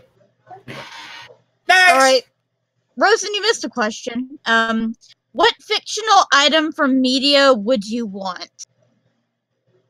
I missed that one. A fictional item? Well, if I could, I would love the Cloud Book. Like, I have a copy of the original Bandai Cloud Book, fully intact. And I would love to have the Cloud cards become real, and I can use them, so that helps a lot of my normal everyday life.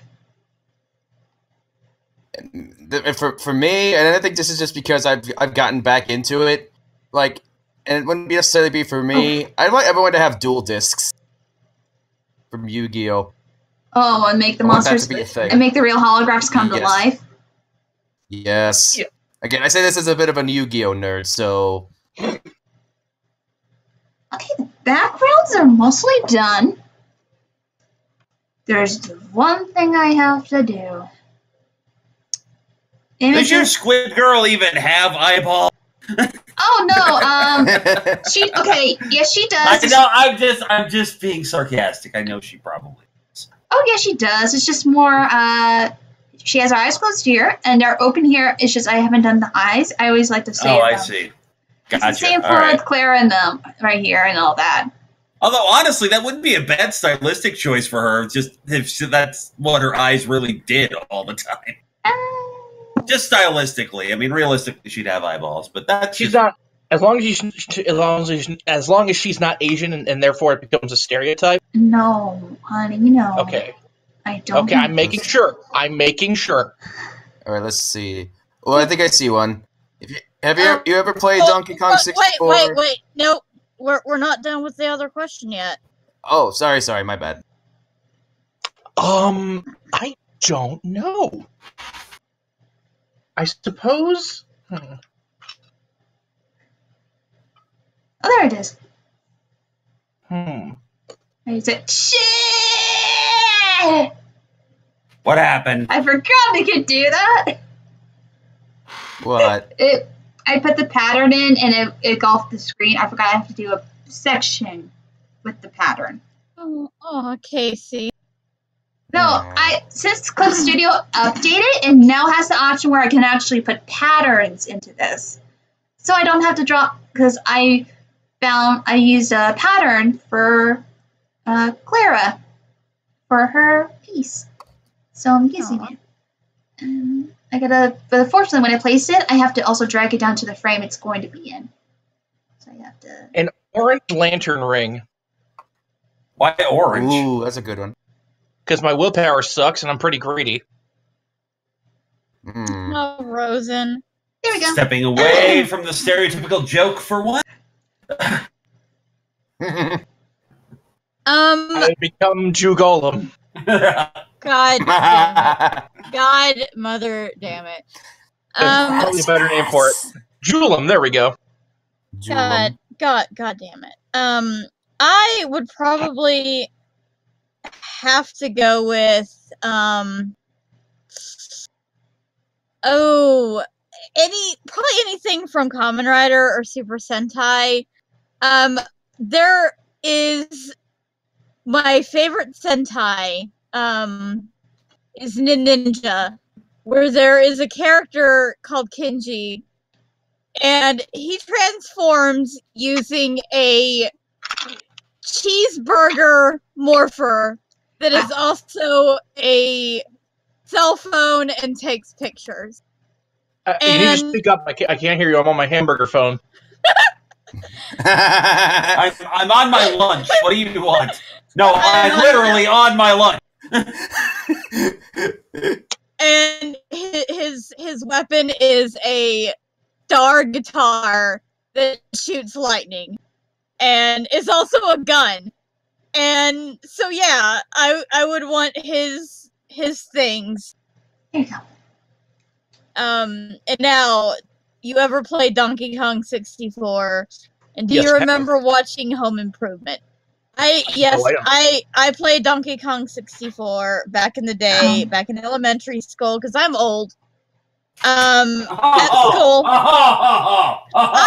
I know, Aaron. You think?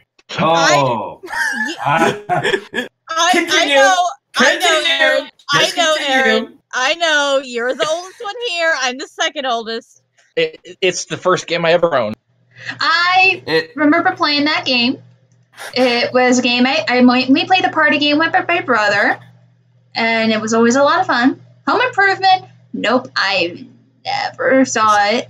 I remember the Home Improvement stuff that always appeared when I went to to Disney MGM, and they would have that in behind the scenes stuff. I got the game for Christmas. Oh, sorry. No, go ahead. I was gonna say I got Donkey Kong 64 for Christmas back in '96. I loved it. It was the first game that I could recall 100%ing, and I have done so with that game on 2 other separate occasions. Here we go. I was a PlayStation kid. I was into PlayStation at the time. Sorry. The N64 never did it for me. I will admit, I've been watching the recording of H. Bomber Guys. Everyone heard about this, right? Yes. Okay. I've been watching the backlog of his stream. I am, how long am I in?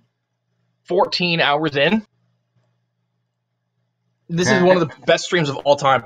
But it's fascinating too. From a design perspective, the game is absolutely terrible. It's too damn big. Yeah, it's too big. It's too fucking big. They almost couldn't fit it on the cartridge. Yeah, that's what the expansion was for. That's why they expand. Yeah. Yeah. Good thing it came with it. Otherwise, we would have been fucked. But I want, now that technology has improved vastly, I want the guys who did Ukulele to make a big collectathon like that again. That's kind of a double-edged sword. It's fine, but I don't know. It just felt off compared to what they did before. I mean, I wouldn't mind them taking another crack. I wouldn't mind them taking another crack at it. Just do a better job with the collectibles next time. The only thing Ukulele is missing is nostalgia. Fair. That's fair. Anyway, any hope on the supposed upcoming Super Mario Brothers film by Illumination? You know what? Yes. I love that I didn't have much with. It's just more. I thought Holly was answering the questions, baby. I can do it too. I usurped you, bitch. Yeah, I trust Holly more than answering the questions and how you did it. Oh, fine. Then after this question, we'll talk about Serenity like I wanted to. Hey, no, this is my stream.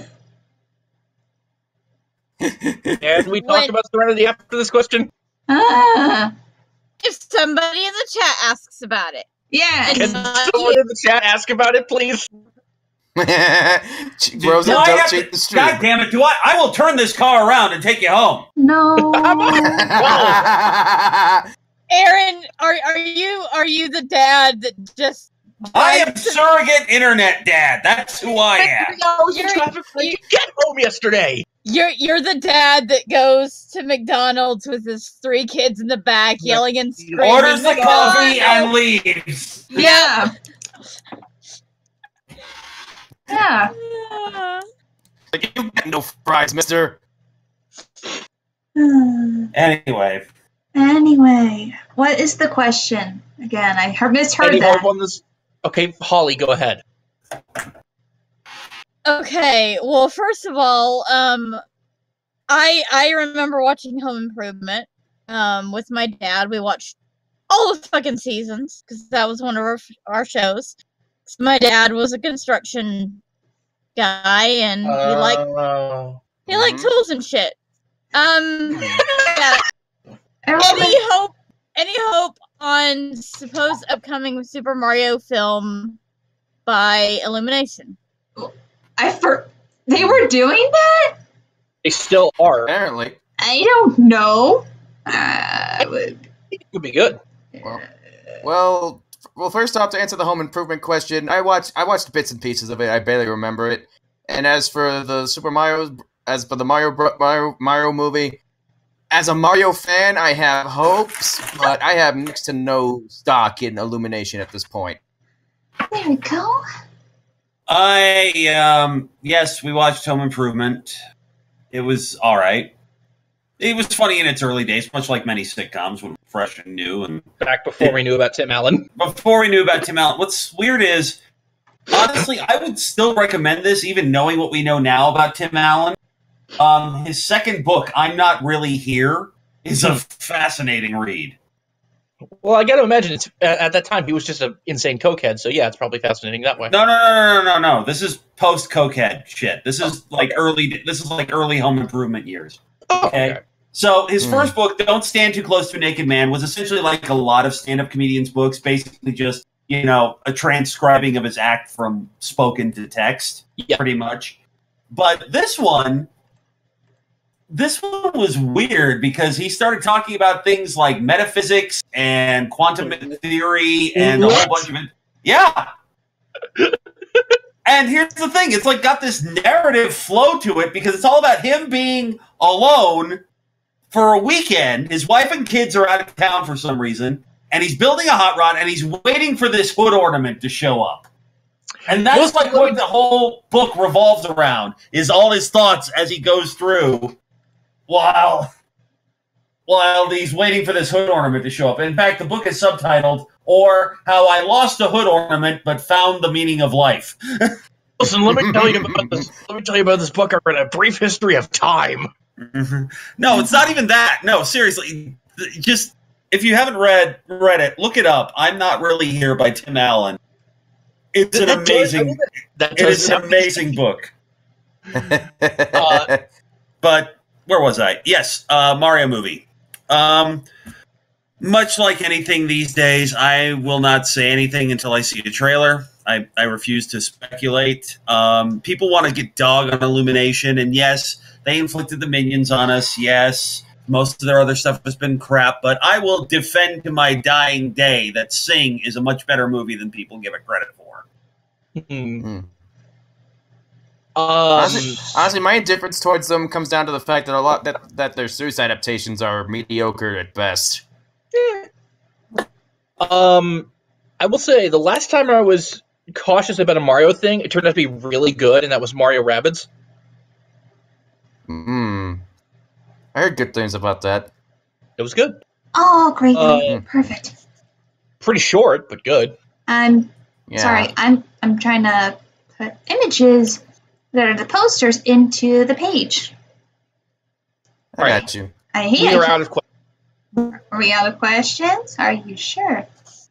I haven't answered yet. Oh, you're right. Go ahead, Holly.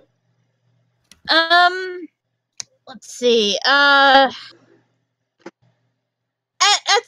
this point, with so many comic and video game adaptation movies, it's one of those things of I'll just have to see the movie before I even make any sort of whether I like it or not, because on one hand, there's going to be something in the trailer I'm going to get pissed off about or like, and I'm like, it's at that point of I'm either going to like it or I'm not going to like it, and so I'll give it a go when it comes out.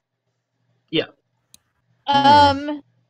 Any memories of watching Kablam? Yes. I loved Kablam. Too. Kablam was I watched a wonderful. lot of that back in the day. It was a fun show for me.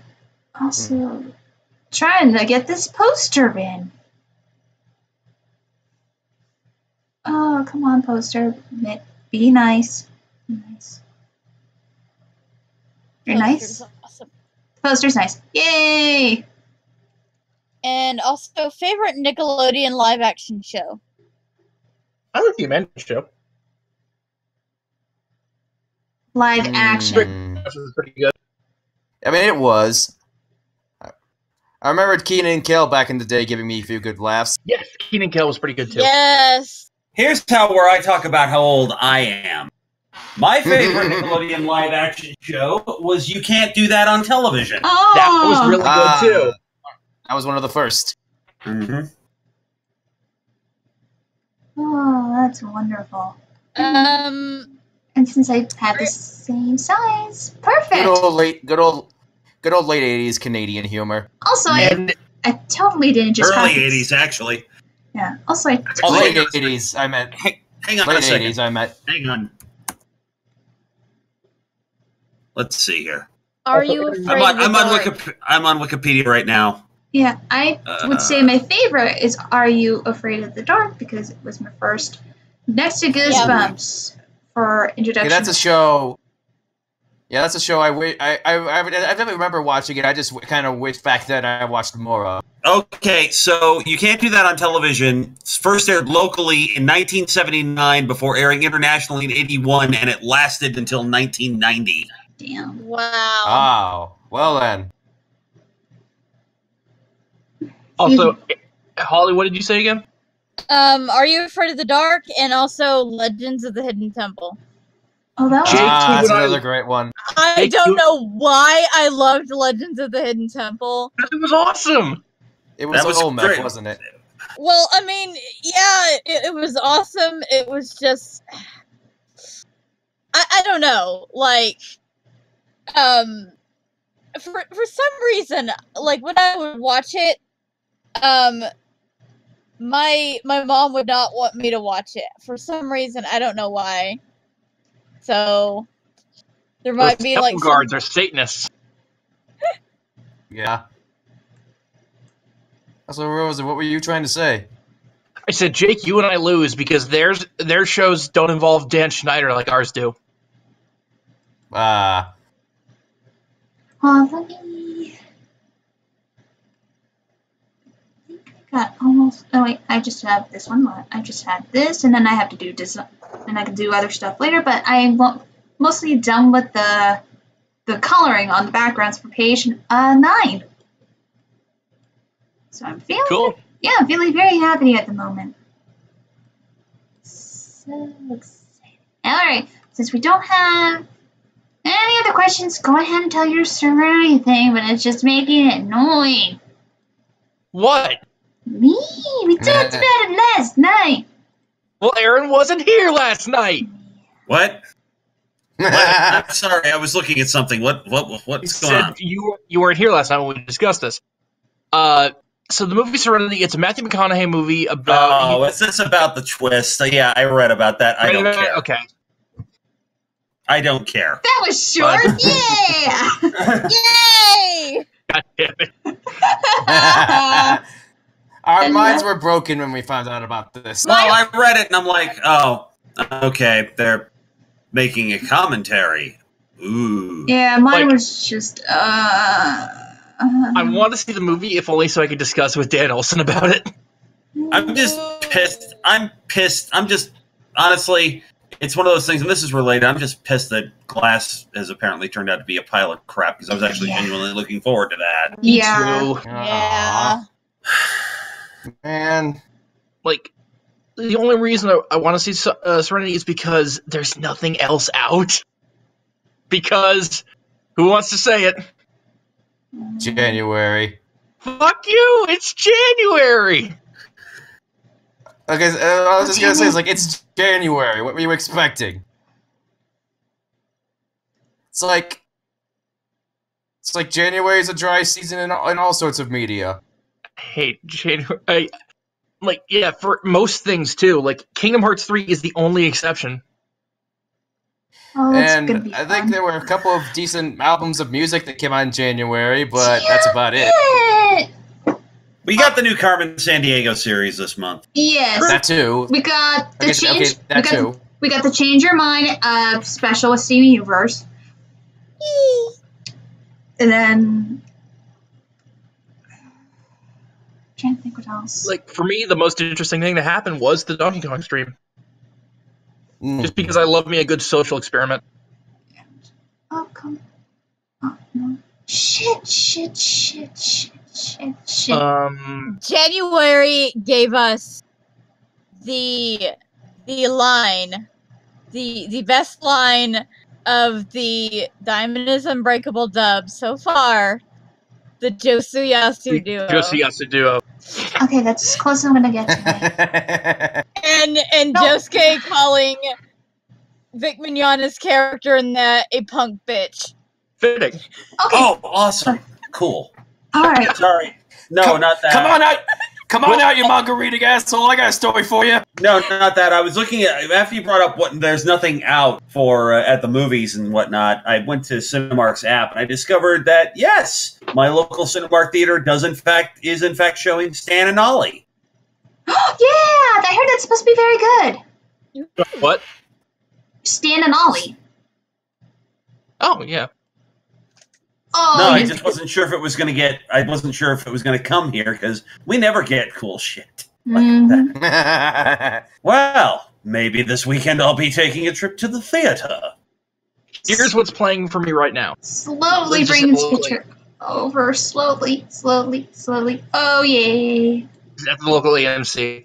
The Kid Who Would Be King. Mm-hmm. That came out today. Got an 85, amazingly. Glass. Vice? Green Book? No. A Dog's Way Home, which is that movie where they gave away the ending in the trailer. Into the Spider-Verse? Seen it. The Upside? No. Mary Poppins Returns? No. Aquaman, maybe. You're the worst. Aquaman's not bad, honestly. Yeah. Did you see Aquaman, though? No, I didn't. I ended up not seeing it. Oh. I heard good things about Aquaman, actually. Okay, there we go. I got the picture in. Thank God. I mean, at least, you know, yeah, I wouldn't say it's the best movie ever, but is it fun?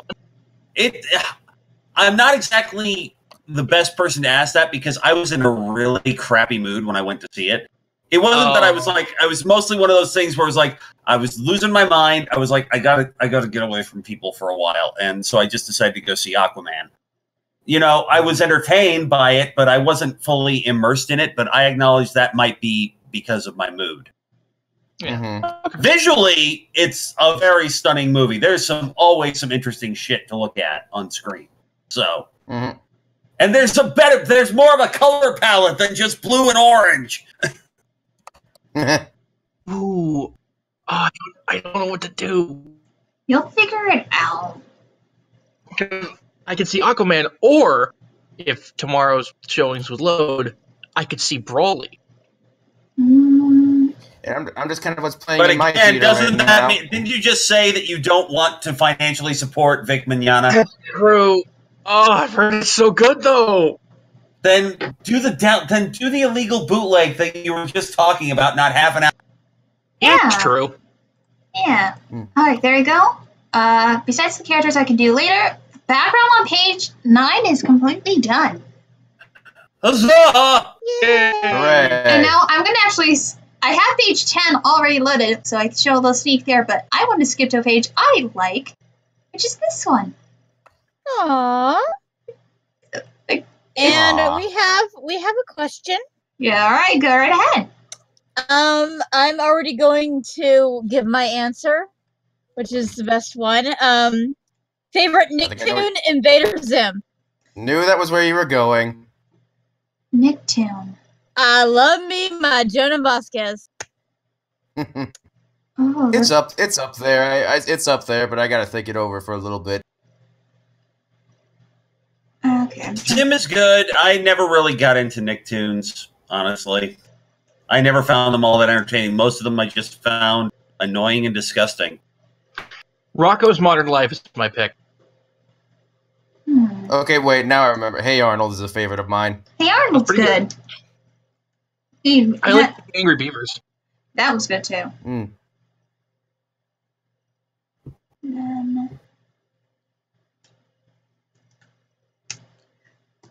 Are you excited for this Shazam movie? Yes. Yeah. Okay, what the fuck?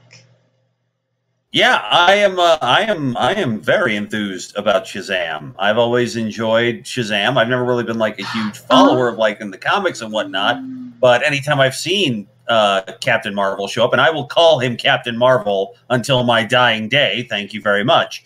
Anytime I've seen him show up in anything, I'm like, oh, cool. Yeah. So, yeah, and I'm liking what I'm seeing in the trailers. So there we go.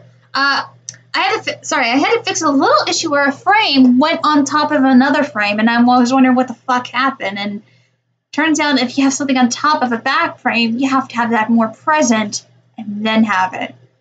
That kitten sneezing again. I'm not sneezing. Green.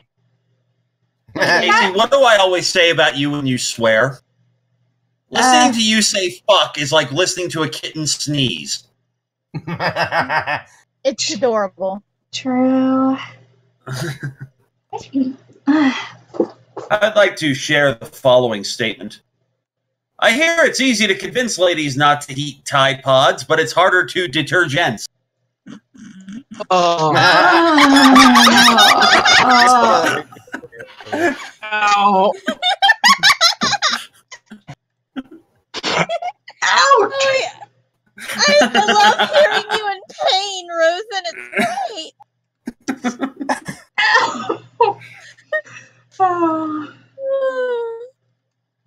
Oh, that was wonderful. All right. All right. I'm going to do something kind of fun. Do we have any more questions? Not the moment. Wait, are you excited for a Shazam movie? We just talked about that. I didn't even talk about it. Then go ahead. Okay, you didn't. Well, for me, my introduction with Shazam was Linkara when he did his stuff. For me, I'm actually excited for this. It seems very interesting and a lot of fun.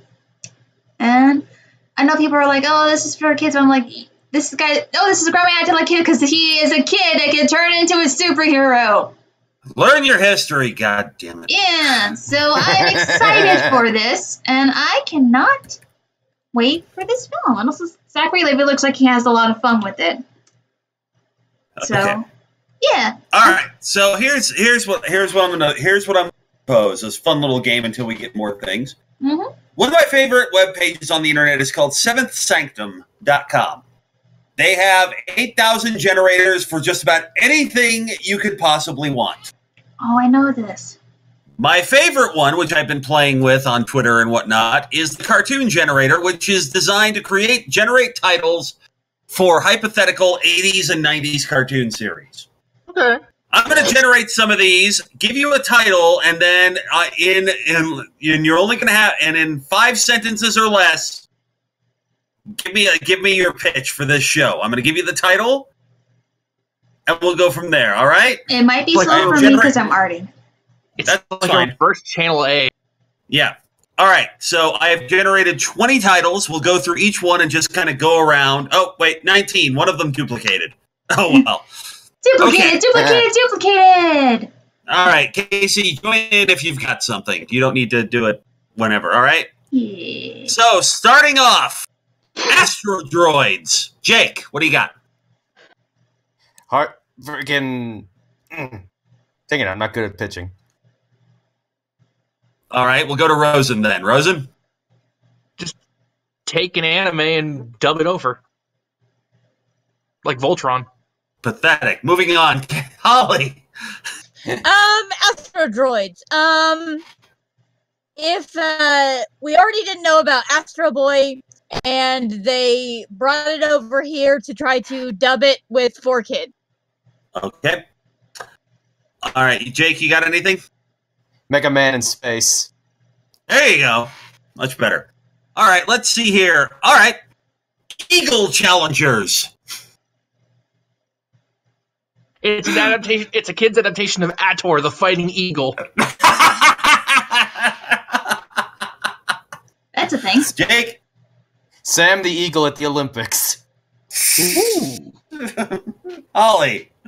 Paw Patrol, but with birds. Okay. Let's see here. Major Power and the Knights of the Pack. And Medieval Power Pack.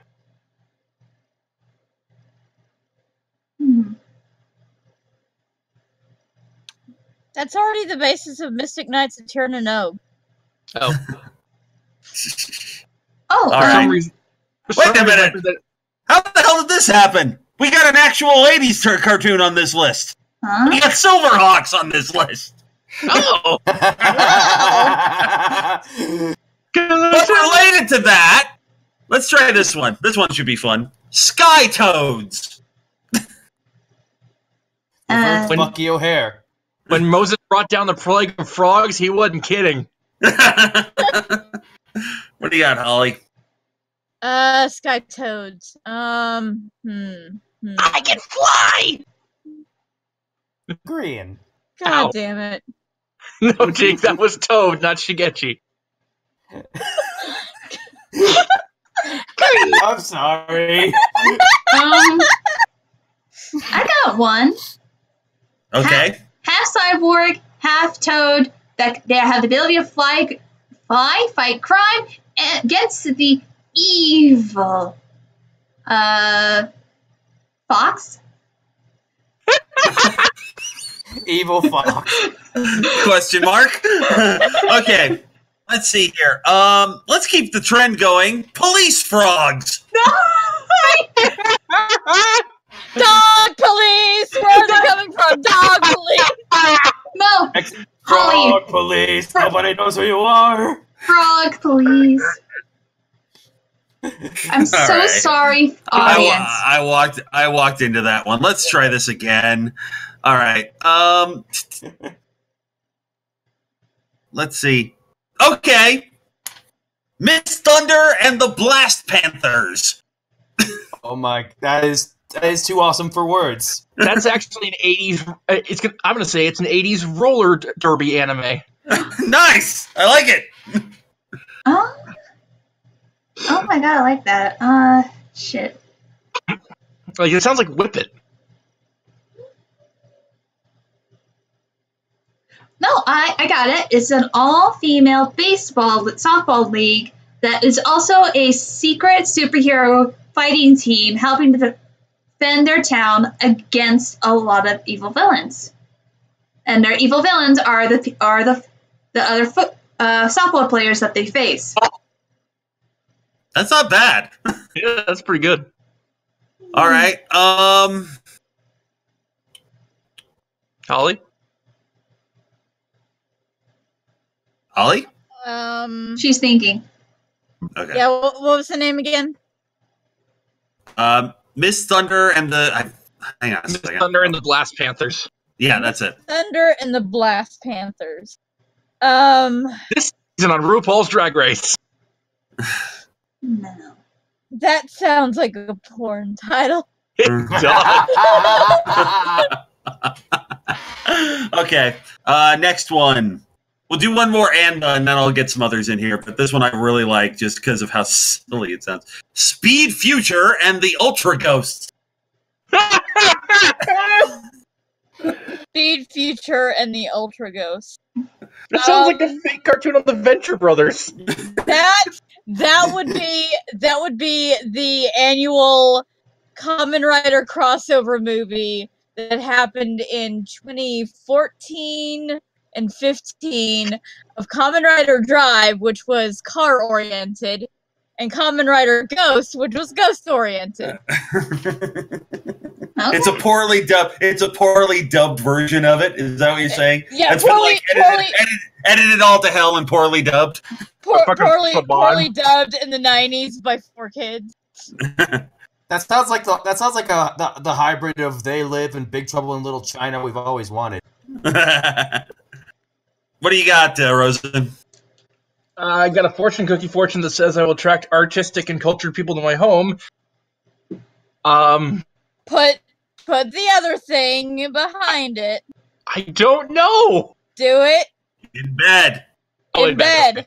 Yeah. All right. In my home. Let's see here. Okay. Let me do one more. Let's some of these are just kind of whatever. Okay. All right. Bug Kids. Kids that turn into bugs. The end. Big Bad Beetleborgs. Oh. Yeah, okay, it is a humor show where A humor show. Humor show. You do have to specify that whether it's a humor or an action show. You can't do that. Hold on. Okay, it is one of those like basically like funniest home video type things where parents they go and they do something that just annoys their kid and just see how long. Yeah, you're bugging your kid. Gotcha.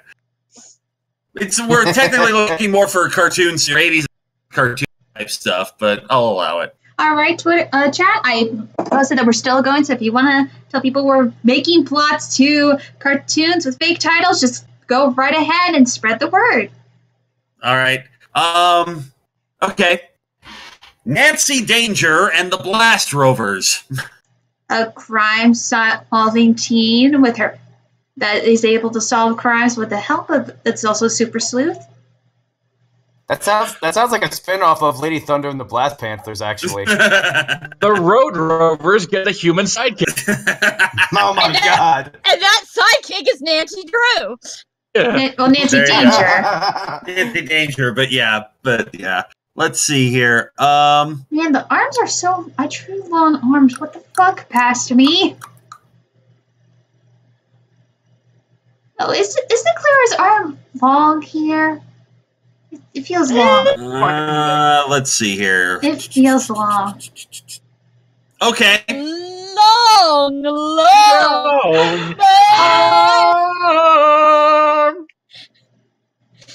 What the fuck was that?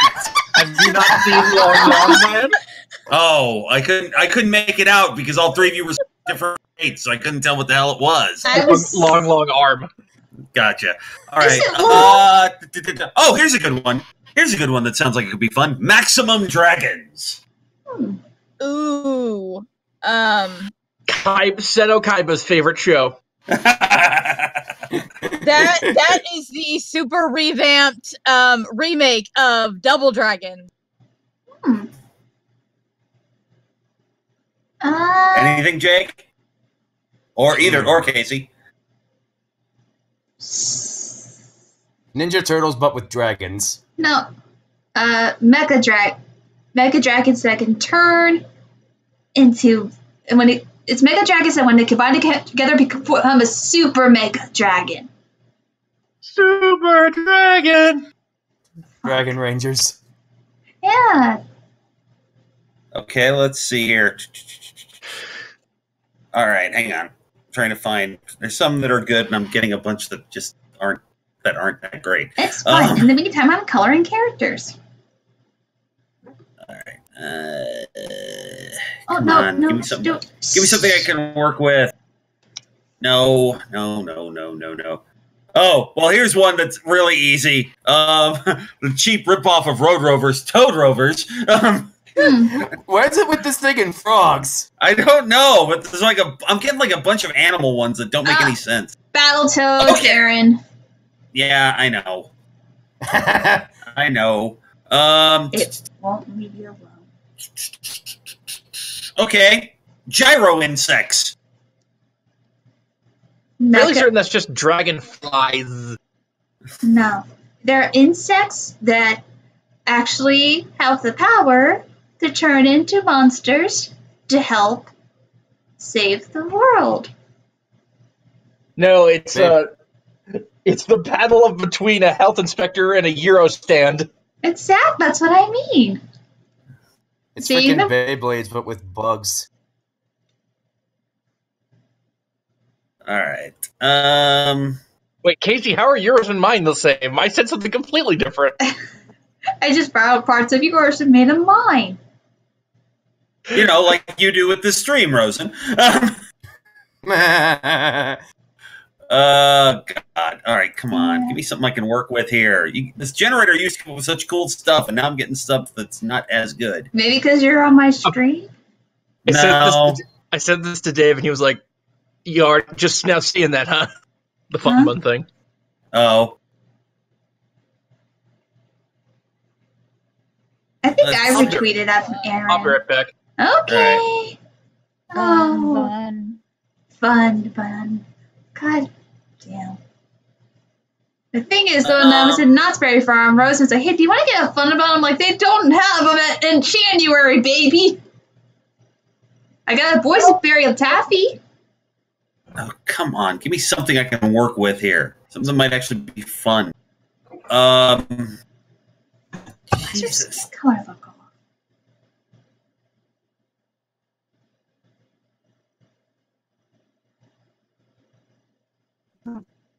like?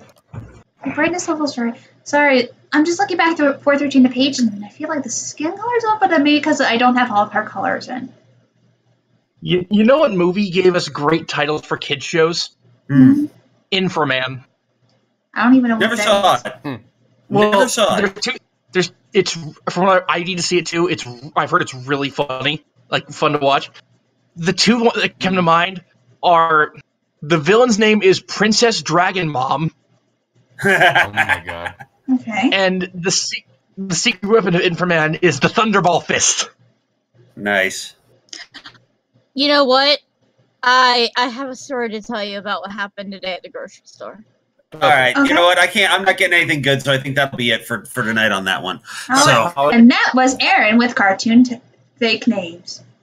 Okay, so I work in a grocery store, and I was checking my phone today, and I got a message telling me that there were 24 singles in my area. So I think I'm going $24. So I think I'm going to delete the Kraft Cheese app. Okay, I got some other generators here that might be fun. Tell me what you would like to hear from. We've got these are your categories. Action animals.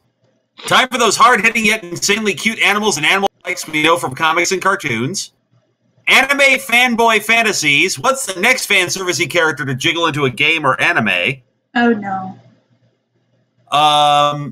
Evil animal minions. It may not be serious, but haven't you always wanted to release the radioactive super intelligent squid? Yeah, I thought so. Fangirl fantasies. Produces a plethora of painfully pretty personages of the male persuasion. Great hair, mysterious backstories. What more can anyone want? The grimoire of questionable spells.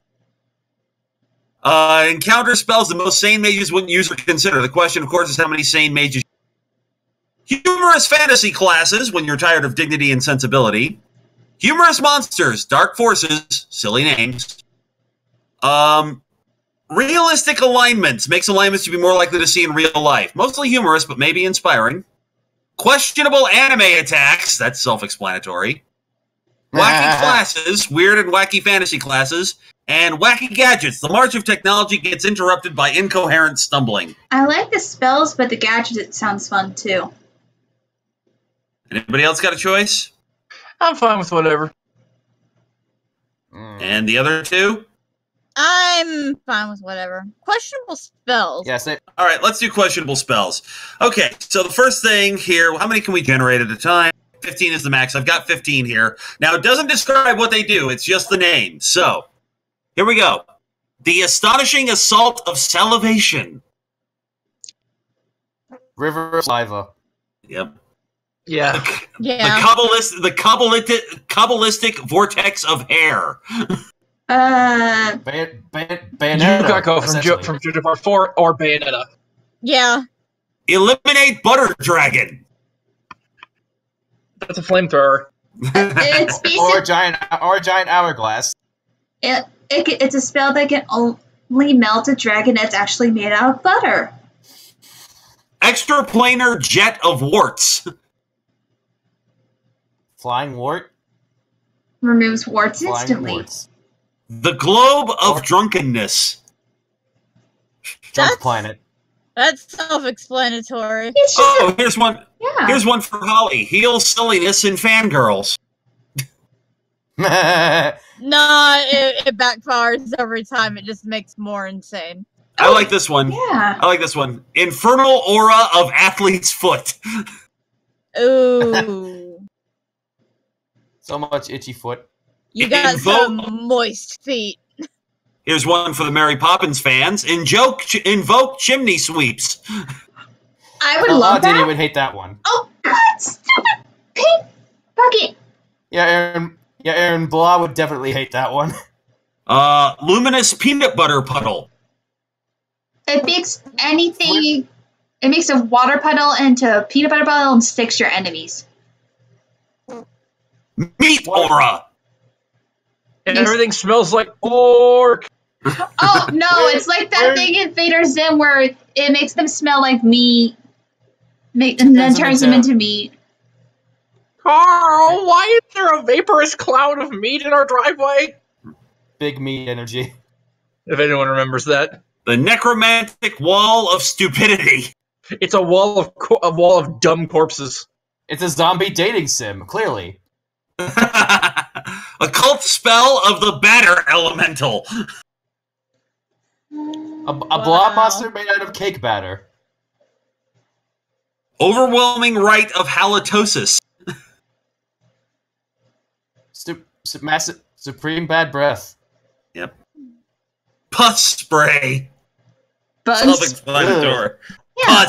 Pus spray. Ah. Okay, this one just seems contradictory. Okay, the spastic ritual of constipation. Well, now. People have to go to the bathroom, but they're uncoordinated as fuck, and they're falling over themselves to make it to the bathroom. All right, here's another 15. The amazing ritual of the Elvis impersonator. Oh, it's a glamour that makes you disguised as Elvis. No, it's a warp spell that transports you to Vegas. The cult of Elvis. That's another halitosis one. We don't need to do that. Create irritation. Oh, that's simple. That's simple. You find who you want to irritate, and then you summon Holly. Talk about everything. Wait, what was that? Create irritation. Hey, that's mean. I tease with love. Cure nervousness in florists. Why would florists be nervous? I don't know, but we've got a spell to cure it. I don't know. Seymour Krelborn was pretty goddamn nervous. Let's see. Dominate mucus dragon. Ew. That is gross. Weird. I don't want to ever encounter a mucus dragon. That sounds awful. And the dread blob of belching. That's me after drinking a soda. Sentient stomach virus. Eliminate cowlicks. That's the fucking barber. The hoagie is gone. The hoagie is gone. I got a pretty bad cowlick, and I would welcome this. The great ritual of corn. Gentlemen, behold corn! That reminds me. Apparently, when H Farmer Guy was in Japan, he took a picture for a friend of a corn cob dildo. Oh God! Why? Because they kept making puns with it, and instantly I thought of Gentlemen Behold Corn. But it's not. Sorry. I will say the chat came up with a better name for it. Corn on the knob. Oh God! All right. Now, ironically enough, we have the next spell could actually be a sub. It could be related to the Great Ritual of Corn. Invoke Syrup Dragon. Ooh. Pancakes will never be dry again. Put the Syrup Dragon with the Butter Dragon, you get Pancake Dragon. Yeah. Flame polymerization. I fuse butter and syrup dragon to create pancake dragon. Mucus blast. That's me when I have a head cold. Necromantic chant of earwax. Zombie. You ever see those people make earwax sculptures? It's disgusting. Yeah. Peanut butter ball. Yeah. That's delicious. It's just now this actually sounds like it would be fun to put into like an RPG or something. The spastic beam of pasta. It's like cast a spell and a beam of rigatoni goes sailing out. Exactly. Cloudy with a chance of meatballs. Riddle me twice, limbo losers. What do you do when I turn your instruments into Italian noodles? Larry, quit eating your drums. Oh, I'm so grateful eyes look right. The spiritual curse of sausage. I don't know what it does, but it sounds fantastic. Now I just want breakfast. Oh, you just ate. The ultimate warp of sweat. I know I just ate, but now I want breakfast. Okay. We'll go with one more list of spells from here, and then we'll go. Then we'll try the goofy gadgets. The alchemical spell of the butter giant. You get the butter giant to fight the syrup. No, you get the butter giant to fight the syrup dragon. There you go. Okay, there it is. No, you get the butter giant to fight the butter dragon. Garnet in the chat. Daddy, would you like some sausage? Daddy, would you like some sausage? Hi, Garnet. Daddy, would you like some sausage? Daddy, would you like some sausage? All right, enough. God damn it, Tom Green. Blast of bad hair. Bayonetta again. Okay, we got a question from Tim in the chat. Oh, question, okay. If there was one Cartoon Network show you'd like to see get a proper revival, which ones would you want to see? Mighty Magic Symbionic Titan. I don't know. Symbiotic Titan deserves one because it was canceled after the first season. Mighty Magisaurus was promised the world and then yeah. It's a yeah. I don't know. I have no clue. I'm fixing an eye. I got nothing. There's pretty much everything that I would want to see revived had a satisfactory ending. I'm totally okay with that. So there, I fixed an eye. Yeah.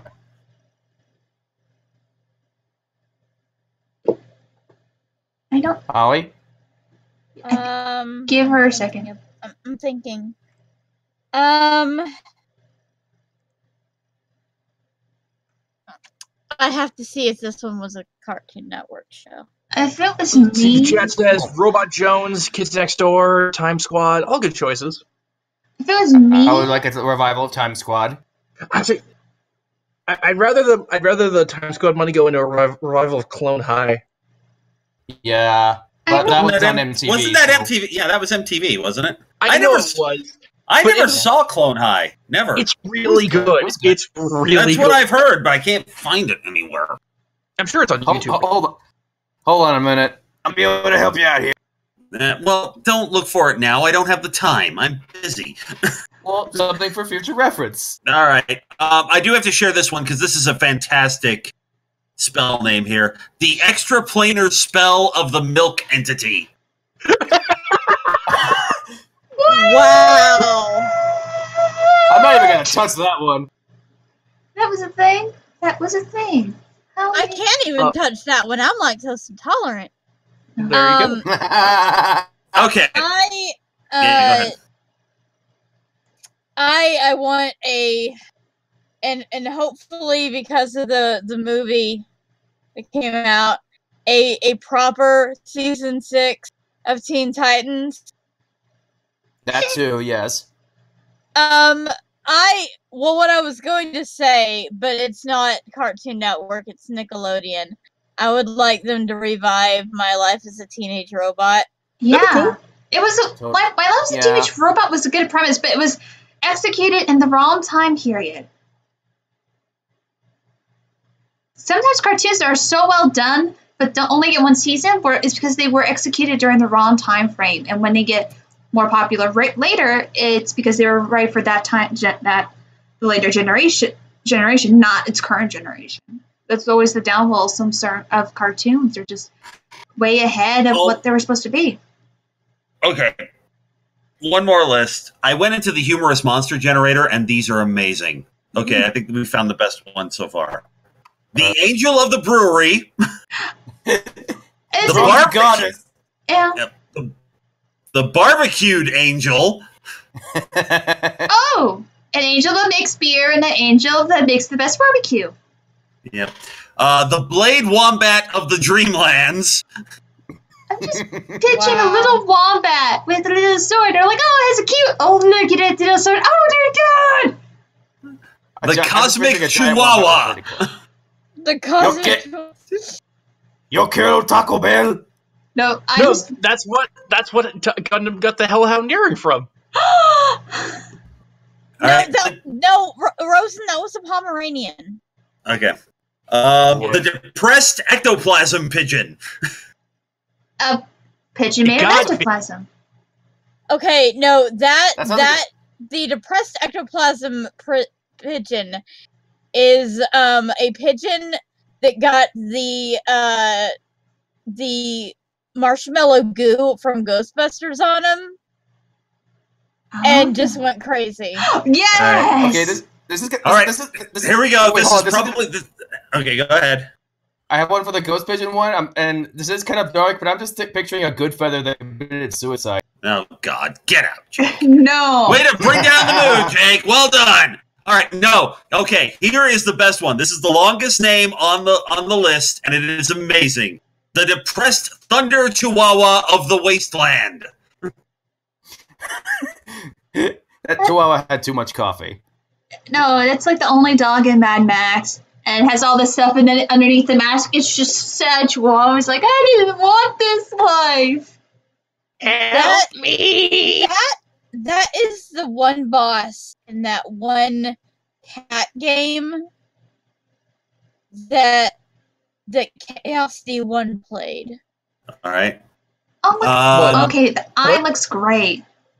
Look at that. Okay, the Dirty Bone Pony, a.k.a. the porn tag on femfiction.net. Yeah. Mm-hmm.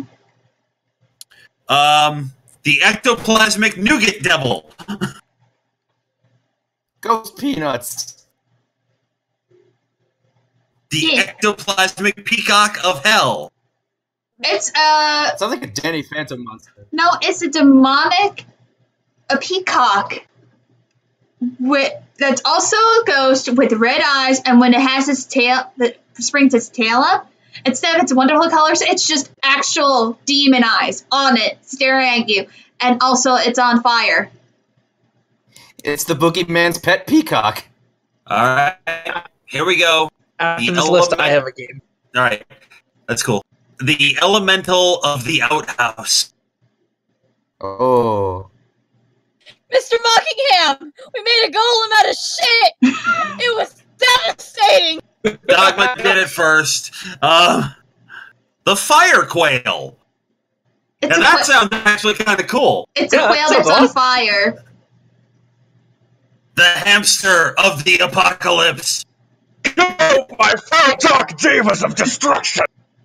Oh god, dang it, man, you stole my thunder. Also, Casey, I was talking to Tiffle, she wants into the call. Oh, finally! Get me a Yes, queen! Give me a second.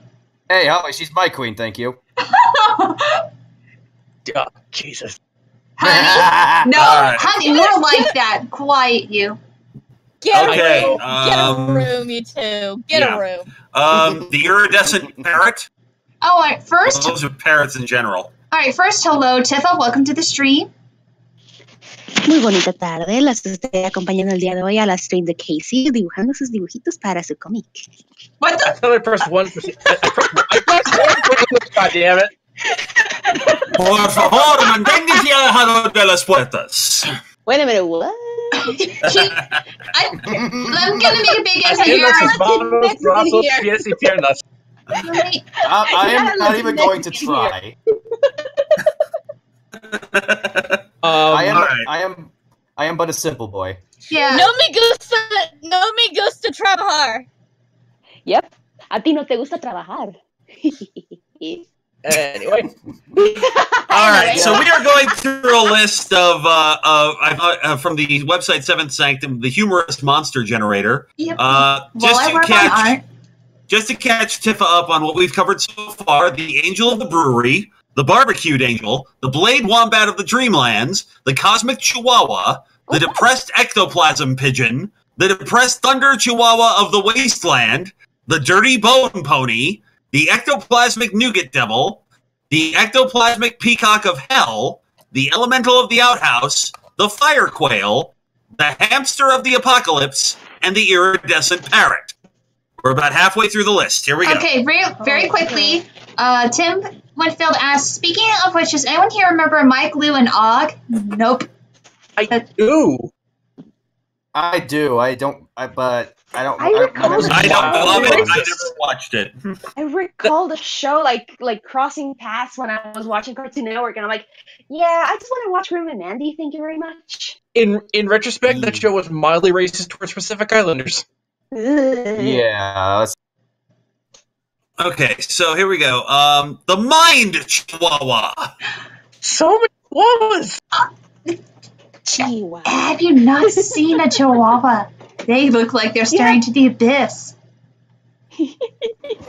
But they're adorable, and there's so many variations of Chihuahua. There's some that are very fluffy, and those that are very short hair, but they're freaking adorable. All right. They really bark very loudly, by the way. Okay. The moon parrot. Oh! Iago in space! Oh god, he turned into Gilbert Gottfried. I say, with that one, it's an actual moon spirit in the shape of a parrot, and it's not like a normal, it's like a parrot, but it's more beautiful and has these wonderful, like, glowing, like, twirls in its feathers, and it's beautiful. And it's pretty. Yeah. Okay. The phantasmal milkshake phantom. It's just the phantom that loves milkshakes that brings all the boys to the yard. Ah, boo! You took my joke. I'm just imagining Funky Phantom is played by Master Shake. All right. The Phantom of the Recycling. The recycling Oh what? my god. The recycling bin. So the He Joe will hunt Schumacher you. movie. Oh god, no. The Psionic Stir-Fry Wraith. Wow. Oh lord. Yum. Nope, nobody's got anything for this. Well, No. I just imagine like the walk with the stir fry, like just floating about. It's a fighting food on. Oh Yeah, god. exactly. That fighting Good. Oh god, I almost forgotten about that. It's like Food Wars, except several years earlier. Salt giant. It's just it's a rock giant, but it's made out of salt rock. It's as bad for you as the butter jar. Mm-hmm. The Snotty Devil. Ew. A devil made out of snot. Well, maybe a devil who has caught a cold and has very, very bad snot allergy or something that he's just like sniffing to get the booger up his nose. I was gonna say his butt. Yeah. Oh no. It's the book of On that note, we'll move on. Moving on to the Spirit Poodle of the East. So it's the ghost of Bette Midler's character from Oliver and Company. Yeah. All right. I'll look Another Chihuahua. There's a lot of Chihuahuas list. The Stellar Chihuahua of the Afterlife. Okay, I'm guessing like a ghost Chihuahua, but question with this panel, does it look like she's actually looking at the character or looking right at you?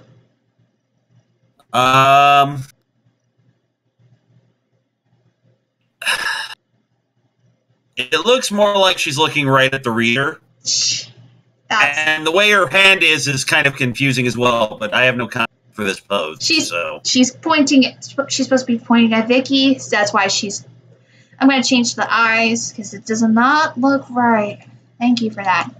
Mm-hmm. So yeah, the Stellar Chihuahua of the Afterlife is where we were. Okay, that sounds like if Cheech Marin's character from Oliver and Company was the gatekeeper of heaven. We need to stop with the Chihuahuas. That is the last Chihuahua on the list. There's only 3 left. So okay, that's better. She's now looking to Vicky. Good. Okay. All right. The Time Kangaroo of the Void. What? The Void. Oh, okay. Just picture like a robot kangaroo with a clock in its chest. Yeah. The clock kangaroo. Oh no, we lost Tiffle. She'll come back. The Wailing Peacock. Well, they do that anyway, so. Yeah. The Web Ferret. Spider Ferret. Okay, quickly, my chat has a question apparently.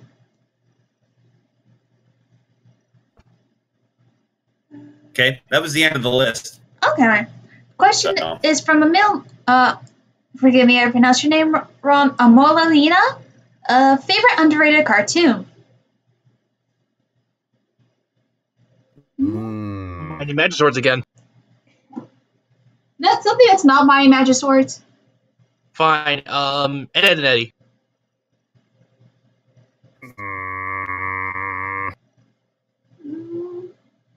I'm gonna think it over. I think mine is looking at my shelf. I think for me, I think Scooby-Doo Mystery Incorporated is underrated. Because it's like, it's a nice update to Scooby-Doo. It has a storyline, and it has interesting characters. It develops the main characters as well. But people really don't know about that. And it sucks. Yeah. I don't really have anything on that front. Okay, I'm sorry. I generated another list. We're not going to go through the... Because this list was better than the last list, okay? I'm just going to share with you a few quick ones. Nobody needs to comment. Just laugh or not. Okay, the all-devouring banjo wraith of the parking lot. The devouring wombat of the mirror universe. The dirt worm of New Jersey. Worm is WYRM.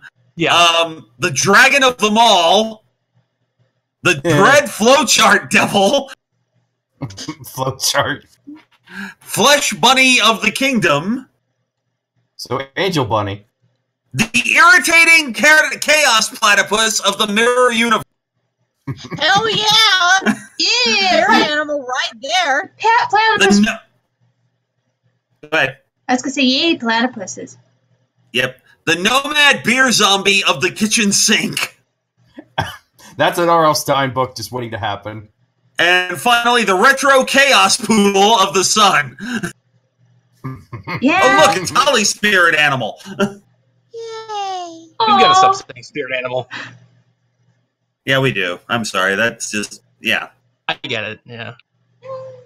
I don't have another term. I'm sorry. Yeah. We need another term. How about desire creature? How about that? That just sounds vaguely sexual. It does.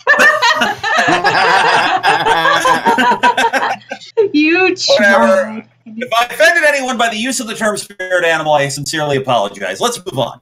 Let's just call it what it really is. It's your fucking persona. Yeah, persona work. Right, I have a game.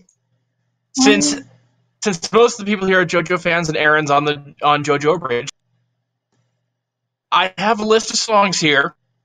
I want you to tell me what that stand does. Oh dear.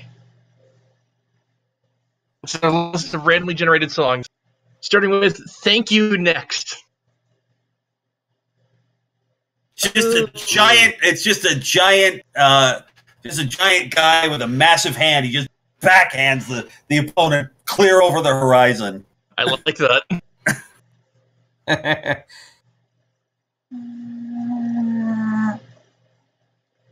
I don't know. I don't know. I just imagine like sort of a succubus or incubus looking creature. Yeah. Holly? That's just what Okuyasu does with the hand. Yeah. Well, he eliminates space. Eris is just more tossing him like 20 miles away. Aaron has created the yeet stand. Yeet. Whatever the fuck that is. Okay. It's a meme. This bitch empty. Yeet. When you toss something, you shout yeet. That's why Holly was saying yeet during the Donut County stream. Yeah. Let's see. That's a good one. Yosemite. You drop a fucking national park on them. Yeah. It turns things into gold. Ooh. Yay, sorry about that. My folks were calling me. It's okay. Oh, it's okay. Oh, here's a good one. Basket case. It turns people into a basket. We gotta stop doing it turns people into Blake. Okay, I imagine this Belial Bradley from the movie of the same name looking thing. I was thinking that, yeah. I actually have one that's like really terrifying. What? It's called Dollhouse after the Melanie Martinez song. Yeah. It turns either the user or the stand into a doll. Ooh, that's a good one. Oh, that'd be creepy. Oh, so creepy. In that respect, I got one too. It's named Rust Carnival, and it just disintegrates everything it touches. Also creepy. Let's see. Basket Case is not a stand yet, but Green Day is. Of course. Green Day. Oh God, I remember what Green Day does. Fuck. Now I'm just thinking, what would a stand named American Idiot do? Well, Jake, the American president is the villain in Part 7. Yep. Nice. But if we don't want to go to the obvious, a stand called American Idiot causes a giant monster truck waving flags to come out, driven by Larry the Cable Guy. God. I like it. Get a tour meter, but without the tour. Consume browser. Fail. That I can't even with that. Starboy. Motherfucker Starboy. Oh, hello, Zeiss. We have a Zeiss in the chat. I know what Starboy does. It hunts down the members of the Joestar family because they're everywhere. That's pretty good. It's the Bizarro Joestar. Green light. No, the Bizarro Joestar is the Josuke from Part 8. From JoJo Lion, yeah. Oh. Because he has 4 balls. That's canon. Yeah, he's got 4 balls, and he also has an amalgamation of 2 sets of eyeballs and a tongue. Yeah. No, I'm sorry. No! I knew it for once. I'm sorry, I had to. Half the time I don't even hear what you people are saying. No, it's fine. I'm not half paying attention as I'm coloring. I'm just like, What the heck are these people talking about? Also, chat, I apologize if you don't really know much with JoJo, but if you didn't watch JoJo, congrats, because it's a thing. It's a thing. It's a very good thing. It's a thing. I haven't watched it, and honestly, I know I'm in JoJo Abridged, but honestly, I want to go into it blind and just see what happens. Fair. Just watch it after. I'm still stuck on My Hero Academia and doing reruns of both Seven Deadly Sins and Fullmetal Alchemist Brotherhood. Thank you very much. Yeah. Where are you in My Hero right now? After the fight between Todoroki and Izuku. T, if I could just send you the JoJo manga. So are you still in like the freaking school exam arc or whatever the heck it was? Yeah, the one with the sports festival. Okay, you got a long ways to go. All right, Holly. Thanks to that episode that Todoroki became my son. Holly, what were you gonna say?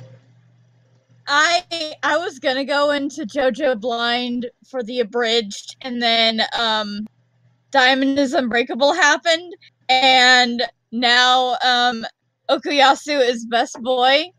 One of my favorite 90s songs of all time is the fucking ending theme song, and these people make me cry.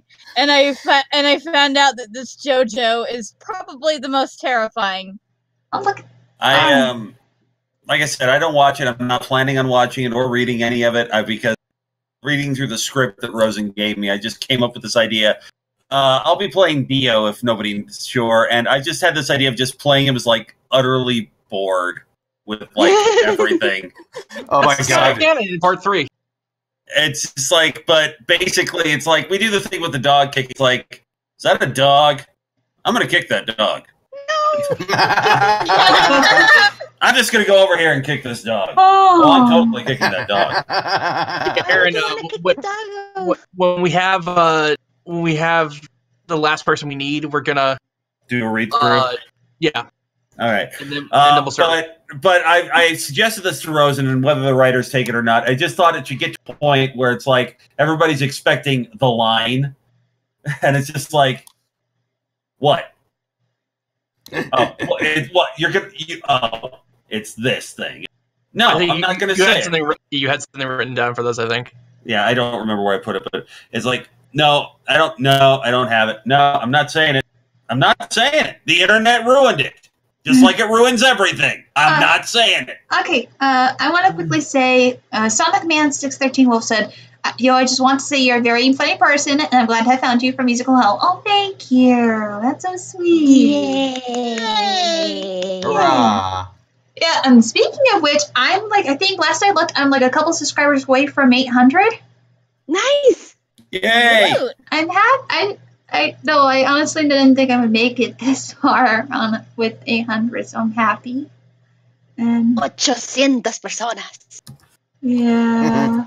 And I'm hoping to continue with everyone that I have here for the chat and everything else as I continue going forward, because we're going to just make it fun.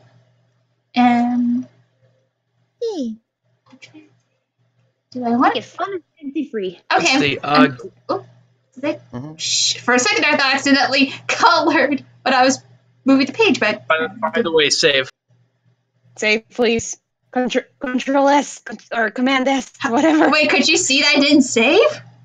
No, it's been a while since anyone reminded you. Okay.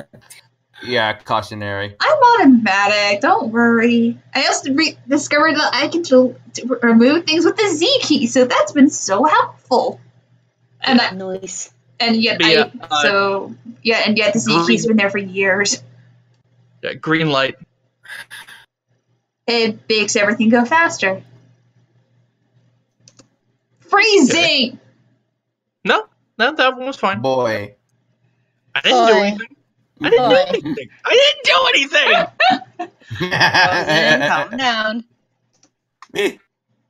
Love you. Me too. Yeah, I got nothing. I got nothing for that one. I mean, if it's called green light, it should make everything go faster, where the enemy's tooth is so fast that the opponent that's using the stand just moves to the side, and that they can easily just avoid it. It makes no sense. Wouldn't them being super fast just make them... They're moving fast through time, that they're moving so fast that time slows down for them. Oh, okay. A la Quicksilver or the Flash. Yeah. Which makes it harder for them to move and strike their opponent. I'm thinking either a stand that shoots a green laser or just green slime. I'm thinking a stand that if you get caught in its light, it traps you in a cage. That's the Green Lantern. Yeah. Green light. Okay, I'm just imagining that, like, the longer you're trapped in that light, the more you, like, lose your mind or some shit. Yeah, like solitary. Oh, wow. Yeah, oh, wow. Garnet is saying that he found me through Blip, but originally on Rosen's site. Remember if Rosen had a site? All right. Smells like Teen Spirit. I imagine it'd be like freaking Okuyasu's brother's stand, sort of like a mini army sort of thing. Okay. Maybe it's like an army of what? I don't know, but and it makes you younger. All right, Claire's done on panel 1.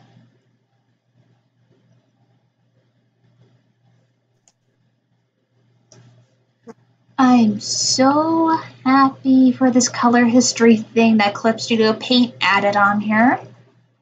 It's made going back with color so much easier. Blank space. I'd imagine it'd be similar to. I imagine it'd be similar to Okiyasu's hand power, except Yeah. No. Yeah. Or something to that effect. No, when it uses the power, it not only removes space, it literally creates a white block of space in its place. Yeah. That's good. It's actually physical. You can touch it, but the actual space that was occupied there is gone. And it's just a white block, from a video game. Oh, now I get it. It's kind of like I'm gonna go with an example from The Sims. Like when you're trying to move things, but it's like a little square, kind of like that. But instead of adding something, it's blank. I have an idea. It makes something you think it's solid, but when you try to touch it, you pass right through it. Ooh, that's good. My idea was just have it be like Coco Jumbo, where it's this room that's a white void, kind of like the Matrix. Oh. Wait. No, I have it. Blank space. It's a sentient portal gun. Okay. In a way, but how are you holding up, chat? I hope you're doing nice and well as we do talk about these type of things as I work on this page. No, thank you, YouTube. I do not want a review of Kingdom Hearts 3 by GameSpot. Thank you very much. Are they still doing this shit? We could talk about how Kingdom Hearts 3 has already come out in Japan. Ever since yesterday. Yeah, and yet people who got early copies of the game have already put clips on it online to trying to spoil people. Especially the ending. Apparently, people have been linking it and spoiling it even before that, and I'm like, yeah, way to kill the hype, guys. And I say this as somebody that's only dipping his toes into the series. Well, for me, I thought I would have time to play it at the beginning of last year, so I can lead up to it. But unfortunately, everything else happened in life. I wasn't able to do that. So luckily, on the recommendation of both Tifa and Aaron, I'm watching the Everglow videos. Yes! Yay! Mainly because I'm like, I don't have any time to play all the games, all the fucking storylines. So let me start by watching this. I started watching it. I'm only, I finished the first 4 parts of the beginning. What the hell with Union X? This is so confusing. It's a big shish kebab, smorgasbord kind of thing, trying to explain the events of the Keyblade War. The problem is that the problem is, in typical Kingdom Hearts fashion, when they finally got to the Keyblade War, they decided to keep going with the story, and what happened after that is a bunch of confusing bullshit. Yep. Very confusing, because they're writing the story as they go along. Yeah, the story is still ongoing, and so basically, watch the Union Cross stuff ends at episode 11 now. Yeah. That's what everything is out. So, episode 11 of what?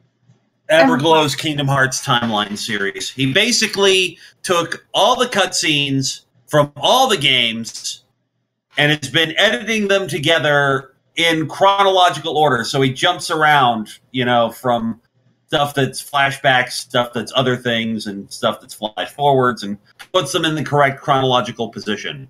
Yeah, and it's painstakingly obvious that this poor man, bless his heart.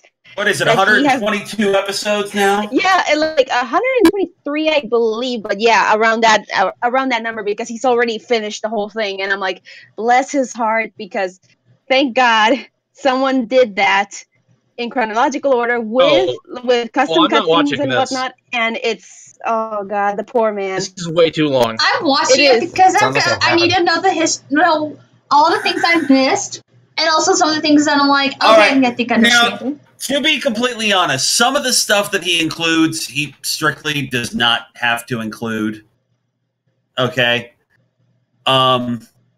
he includes a lot of stuff, especially when you get to the stuff with 358 over 2 days. Yeah. He includes a lot of the individual Disney World stuff, which has little to nothing to do with the actual plot of the game. Yeah. Even going through the first one, I could tell a lot of the Disney stuff feels irrelevant. Yeah, but by and large, yeah, just usually after you watch a few episodes, you'll be like, okay, I know anything. Let me skip through this and get to the next thing. I've played like 80% of the games. I should be fine. You'll be fine. It's fine. Okay, let me just state this for the record here on the internet. I put this on Twitter. When someone tells you, when a Kingdom Hearts fan who's played all the games tells you you really should play all the games, or at the very least watch the cutscenes, we're not doing it because, oh, you're not a real fan if you do it. No, we're doing it because we know the plot is confusing as fuck. We're doing you a favor. We're trying to we're trying to convince you that if you go into Kingdom Hearts 3 blind, you're going to be confused. We fully expect you to be confused. As I put it on Twitter, this series is built on a foundation of backfilled plot holes. Yep. Okay? Yeah, I still don't understand. Sorry? Yeah, go ahead. Go ahead. We'll try to explain it. Why not? It's like I still don't understand the chess thing that's going on in the Kingdom Hearts 3 trailer. It makes no sense. Like, I understand a young Xehanort, but I'm like, what? And a young other master, I'm like, why do we need this chess thing? Nobody understands it. It's a meta. That seems to be some big theme that they're going to do with Kingdom Hearts 3. The chess thing never showed up until then. So, your guess is as good as ours. At any rate, that's what I'm doing, going in order with the series. But unfortunately, the game, one of the games that Tifa sent me over Christmas, kind of buggered out on me. So I got to wait so I could get a new one. Yeah. The other thing is that I personally, if I was, put things chronological, I'm like, honestly, it's better to play the games in release orders because some of the reveals are more effective in the release order than in the chronological order. That is very true. Like I told Jake that he like, hey, it's awesome if you want to see it in order, like in chronological order, but please play them in order of release because you can notice that Tetsuya Nomura is just making up shit as he's going along. Like, he is. My stance is do whatever you want. Oh, like, yeah, you can. We're not saying you should. We're just saying what personal... Yeah. I'm saying the story... Yeah, go in blind if you want. It's fine. Just know that you're probably going to be confused as fuck. That's all. That's all we're asking you to be aware of. Martin got shit for saying he was going in blind. Yep. Martin who? Lil Karibo. Fine. If he wants to go in blind, that's fine. See, the problem is that you need to... the problem is, like any fandom, there are gatekeepers. And then there's people like me and Tifa who are genuinely concerned that people are going to go in, they're going to be confused as fuck as to what's going on. And it's like... Yeah, and it's just like, okay, you know what? We've said our piece. We've made our case. If you don't want to, fine. Whatever you want to, just don't come crying to us when you don't understand what the hell's going on. Exactly. We gave you every opportunity, and the one thing that's guaranteed to piss us off, every time we see somebody bring up I don't want to go buy a bunch of handhelds. You don't need to buy them. It's already available for the PS4, damn it. Besides, a lot of the handheld... If you have none of the games, go get the Story So Far collection. That's everything you need. That's it. We're done. All you need is a PS4, and there you go. Yeah. Yeah.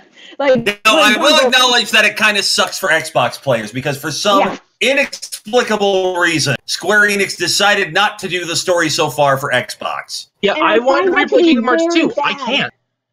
I think it's because like Kingdom Hearts 1 and 2 were PS2 exclusives. I think that's part of the reason. Yeah.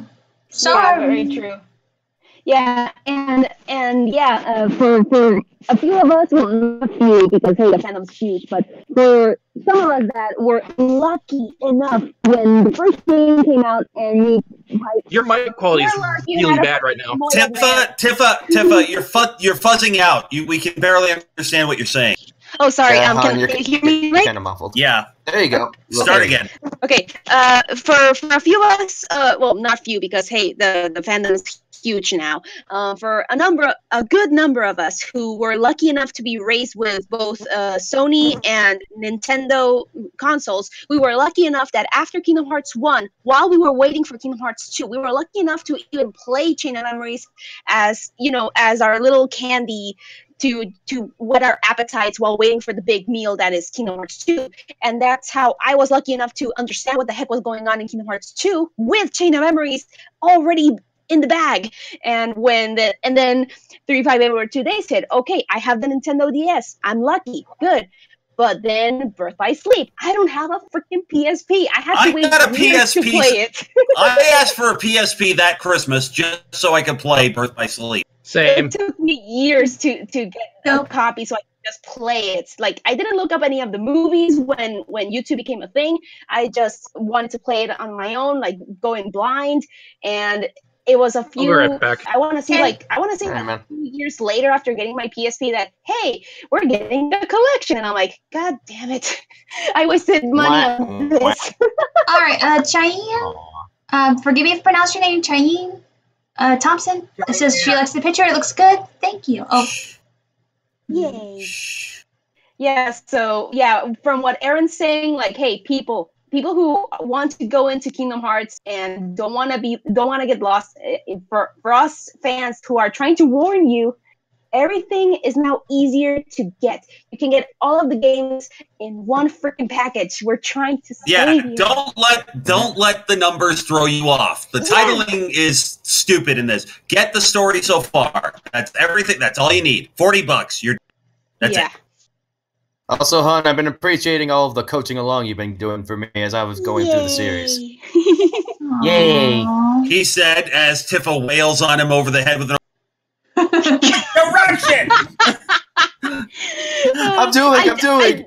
I did tell him that, hey, you can skip playing Chain of Memories, just watch the movie because, hey, even among Kingdom Hearts fans, everybody hates the gameplay in Chain of Memories. Yeah. But here's the thing: since I was lucky enough to have the Game Boy Advance and getting the game, I find it way easier to handle in the GBA, not the PS2 port. And yes, I did get the PS2 port when it first came out. Same here. Oh my god!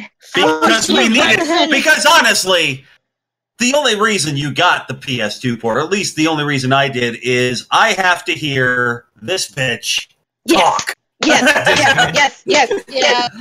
Lark, for those who don't know, that this bitch is my personal nickname for my favorite character, probably my favorite character in all of Kingdom Hearts, Larxene. She is an unrepentant, sadistic bitch, and I love her for it. I love her so much. I've seen her work. I've seen what she does in Chain of Memories, and she's cool. She's crazy. I was so thrilled. I was like, they announced Kingdom Hearts 3, and I'm like, oh, they're doing Frozen. Cool. Oh, Larxene's back. Cool. Wait, Larxene is going to be tormenting Elsa. I am so fucking there for this. These are bitch pants. I need my bitch. I need her. I'm just typing random words in here. Step on me, senpai. Oh, God. Which is not untrue, because in the modern state of memory, sitting there reading a book, God. So, what's happening? We're talking about Larxene, and we're talking about Larxene. Fun. Tifa, you missed the talk senpai. I don't know what to say to that. You just let her, Jake. Yes. I mean, this is Do it. I'm sorry, but I'm actually like making a chart of all my husband's waifus and children, and Larxene's on there. Oh wow. Okay. Just as we're talking about this came on my timeline. The Record hard drive is a parody website. Okay, I'm looking at the... Well, I understand Kingdom Hearts 3 if I haven't played the first 12. Trying to look at the chat. You're doing well chatting about what we're talking about. Also... All right, let's see here. Fun. Sorry, go ahead. Fun. Okay, so here we go. Here's the article. Fun bun. Yep, here's the article. With the highly anticipated, quote, third installment in the Kingdom Hearts franchise set to release soon, it has me wondering if I can finally be able to jump into the series despite missing out on the seemingly hundreds of previous titles because I don't want to read some 2,000-page guide on how to play a goddamn video game. It's difficult, you know. All my friends are Kingdom Hearts fans, so they talk about it every day, which makes it really hard for me. I can't join in conversations about story or characters but I have no idea what they're talking about. I keep hearing names like Sora, Riku, Scrooge McDuck, and Aqua, but I have no idea who they are. And I have seen all the Disney movies. I at least have a passing understanding of the personalities of Mickey Mouse and Goofy and Donald. Or is it Daffy Duck? But am I going to have to, sit down and read about the lore of Toy Story? I don't know why it has to be so difficult for. Some asshole on Reddit I can just buy something called the Story So Far bundle that supposedly has everything. You know, Kingdom Hearts HD 1.5, 2.5 Remix, and something called the 2.8 Final Chapter Prologue. When I saw that the new game was called Kingdom Hearts 3, I was legitimately ready to go back and play through 2 video games. I was ready to make that commitment. I had no fucking clue we were using the decimal system to count video games in this insane series. And then apparently there's a specific order. Yep. According to Mr. Reddit Know-It-All, first it goes Kingdom Hearts 1, then 2, then Birth by Sleep, then, 15 other randomly selected video game numbers and names that fit between 1 and 3. I tried to just enjoy the trailer for Kingdom Hearts 3 when it came out, and then my YouTube auto-played the next video, which was a 3-hour-long analysis video of the trailer I just watched, and I had a straight-up panic attack. And the only other person in my friend group who isn't a Kingdom Hearts fan, Craig, says he doesn't care. He says he's happy to just play through a video game blind, as long as I can beat up Donald Duck and Wreck-It Ralph. Yeah, Craig, maybe we'll get that feature in Kingdom Hearts 3.27815628818. Jesus. God damn it. Sadly, that's not really parody anymore because satire is dead these days. Yep. Again, I'm lucky enough to even play the games in order of release, except for Birth by Sleep and Dream Drop Distance. Sadly, I did not play through Coded because I thought it was going to be like this boring game because I heard that it was on the Japanese phones. And I'm like, I'm going to skip this one. But and then you play it, and you're like, shit. Then you play it, it's like all the kinds of video. All right, look at this. It looks good. I like it. Ooh, nice. That looks good. And second of all, my biggest knowledge of Recoded is that in terms of the story, it's probably the most disposable entry in the series. All right, it is, but unfortunately, because of the way Nomura loves to do these things, some innocent, some innocuous detail that you think isn't important suddenly spins the whole. Basically, the entire premise of Coded has suddenly illuminated shit currently going on in Union Cross. God damn. Yeah. Can we just get a book? Just one book that'll tell us everything? Dude, it's going to be longer than the Harry Potter series. Don't do that. It's better as a movie, even though they last forever. Can someone just make us one summary video? A brief summary video. You can't. There's the Kingdom Hearts timeline. Yeah. Well, the 55 minutes. The one that Game Trailers did. Game Trailers did one. Like years ago. All right. I'm going to quickly... Can I do a quick interruption? Yes. All right. I've got a couple pages, done. You got part of page 11 done, and the background's on page 9. I'm going to quickly end the stream, but before I do that, for the chat alone... You are going to do quick characters, suggesting characters, and I'm going to try and quickly sketch them by memory as quick as I can and see how many characters I can fill this page up with. I want to make it fun. Okay. And it's going to be crazy. And it comes from the chat. None of us can suggest, correct? Nope. Yeah. At the moment, no. I wanted to suggest one. You're going to do JoJo, weren't you? I was going to suggest Kira. Of course he is. Fucking no. Of course he is. Frozen. Alright, so from the chat, start naming characters now. And I thought... Sorry, go ahead. So, start doing characters, and Holly, just try and start naming one. I'll try and remember to do a sketch by memory. Starscream. Oh, shit! Wait a minute. Holly, which version of Starscream? I don't know, they just said Starscream! Just go. Wait, Holly gets one and I don't? No, Holly's reading from the chat, genius. Oh, reading from the chat? Okay. Good So we're God. talking Gen 1 Starscream, Transformers Prime Starscream, which is my total favorite because he has fabulous heels and legs. Casey picks. Damn. Okay, anyway, I thought about days. Yeah, I thought about doing a Kingdom Hearts video. I actually had like a trilogy of them planned, which was going to cover. The first one was going to cover terminology and the basics, because that's where a lot of people get confused, is just terminology that gets thrown around. I remember that. Yeah.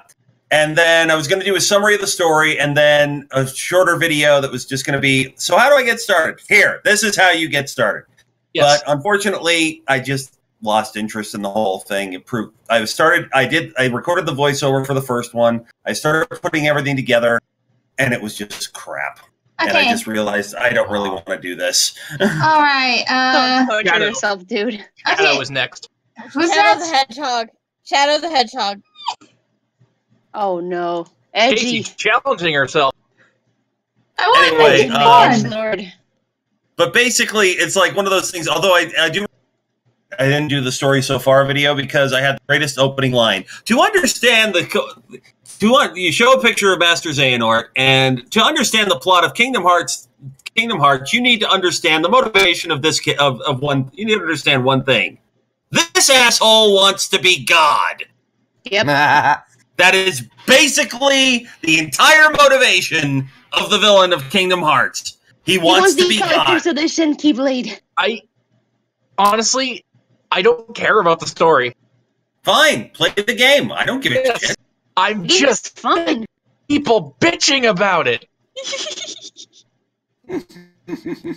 Look, that's fine. I'm just trying to point out that I'm not saying you. I'm not saying I know, but I'm saying that some of the people bitching have the same motivations that Tifa and I do. We are genuinely concerned that you're going to be confused as fuck. Yep. Yeah. And it's just Fuzzy Lumpkin. I don't know who Fuzzy Lumpkin is. What? You don't? From the Powerpuff Girls. He's the country hick. He's the pink country hick. The pink guy. Voiced by Jim Cummings. Get off my property. This is it. Casey, these are sketches I would do. He's like, darn it. These are quick ones. Not helping, Rosen. Not being supportive in the slightest. Fair. Sorry. You're evil. There. Bumblebee. Another one. You did the nose, right? Bumblebee. Another one? Yeah. I can't draw robots. Hey, he's my precious baby boy. Give him justice.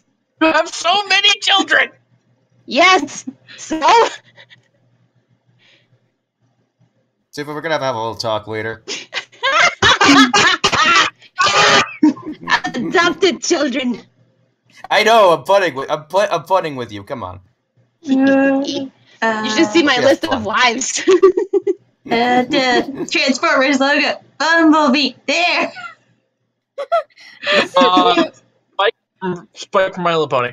Spike. That's an easy one. Is the Durgan. He's a baby Durgan. Who now has wings, according to the last season. Yep. Oh shit.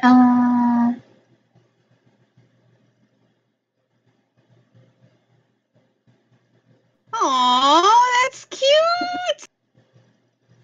Someone suggested Kenny Loggins. Who the heck is that guy? I imagine it's an Archer. Yeah, I was imagining there was an Archer reference because Archer says that all the time. Someone call Kenny Loggins because you're in the danger zone. And he has wings though. These are wings. He's the singer. These are wings. These are wings. These are wings. I like this idea. What's the no Kenny Loggins as a person? What's the next one? Kenny Loggins. No, we're not doing Kenny Loggins. Move on. A person. Okay, Slade. Wait, what? Wait. Slade, Teen Titan. I just heard like Deathstroke. Slade, and I'm like, what? Yeah, please, guys, really specify where they're from so she knows. Yeah. Just in case. There, that's a Slade. That's a Any Slade. fandom, guys. Any fandom. Yeah, any fandom. Hey, So if you want to do anybody from, like Danganronpa or JoJo or anything like that, so honestly, I have half Frozen. I've done the top part of the page. Boy. Yeah, Beast Boy from Teen Titans. He's your idea. This was your idea. It's harder. I can't remember. You know what? You know what? These are chat suggestions, and you know what? The Green Goblin truck from Maximum Overdrive. Oh my god. Killer Trucks from freaking I'm forgetting his name. Stephen King. Yeah, thank you. Stephen King. I was like, wait a minute, If you can do that, I can do that too. Do it, bitch. Do it. I did. Okay, Fight! okay, that's Beast Boy. Does it look like him? Kiss. That was pretty good, actually. Okay, you're being if you're doing this, I'm looking now. Green Goblin truck from Maximum Overdrive. That's fine by me. Truck. This one looks like a character from Parappa the Rapper. Yeah. Kick, punch, it's all in the mind.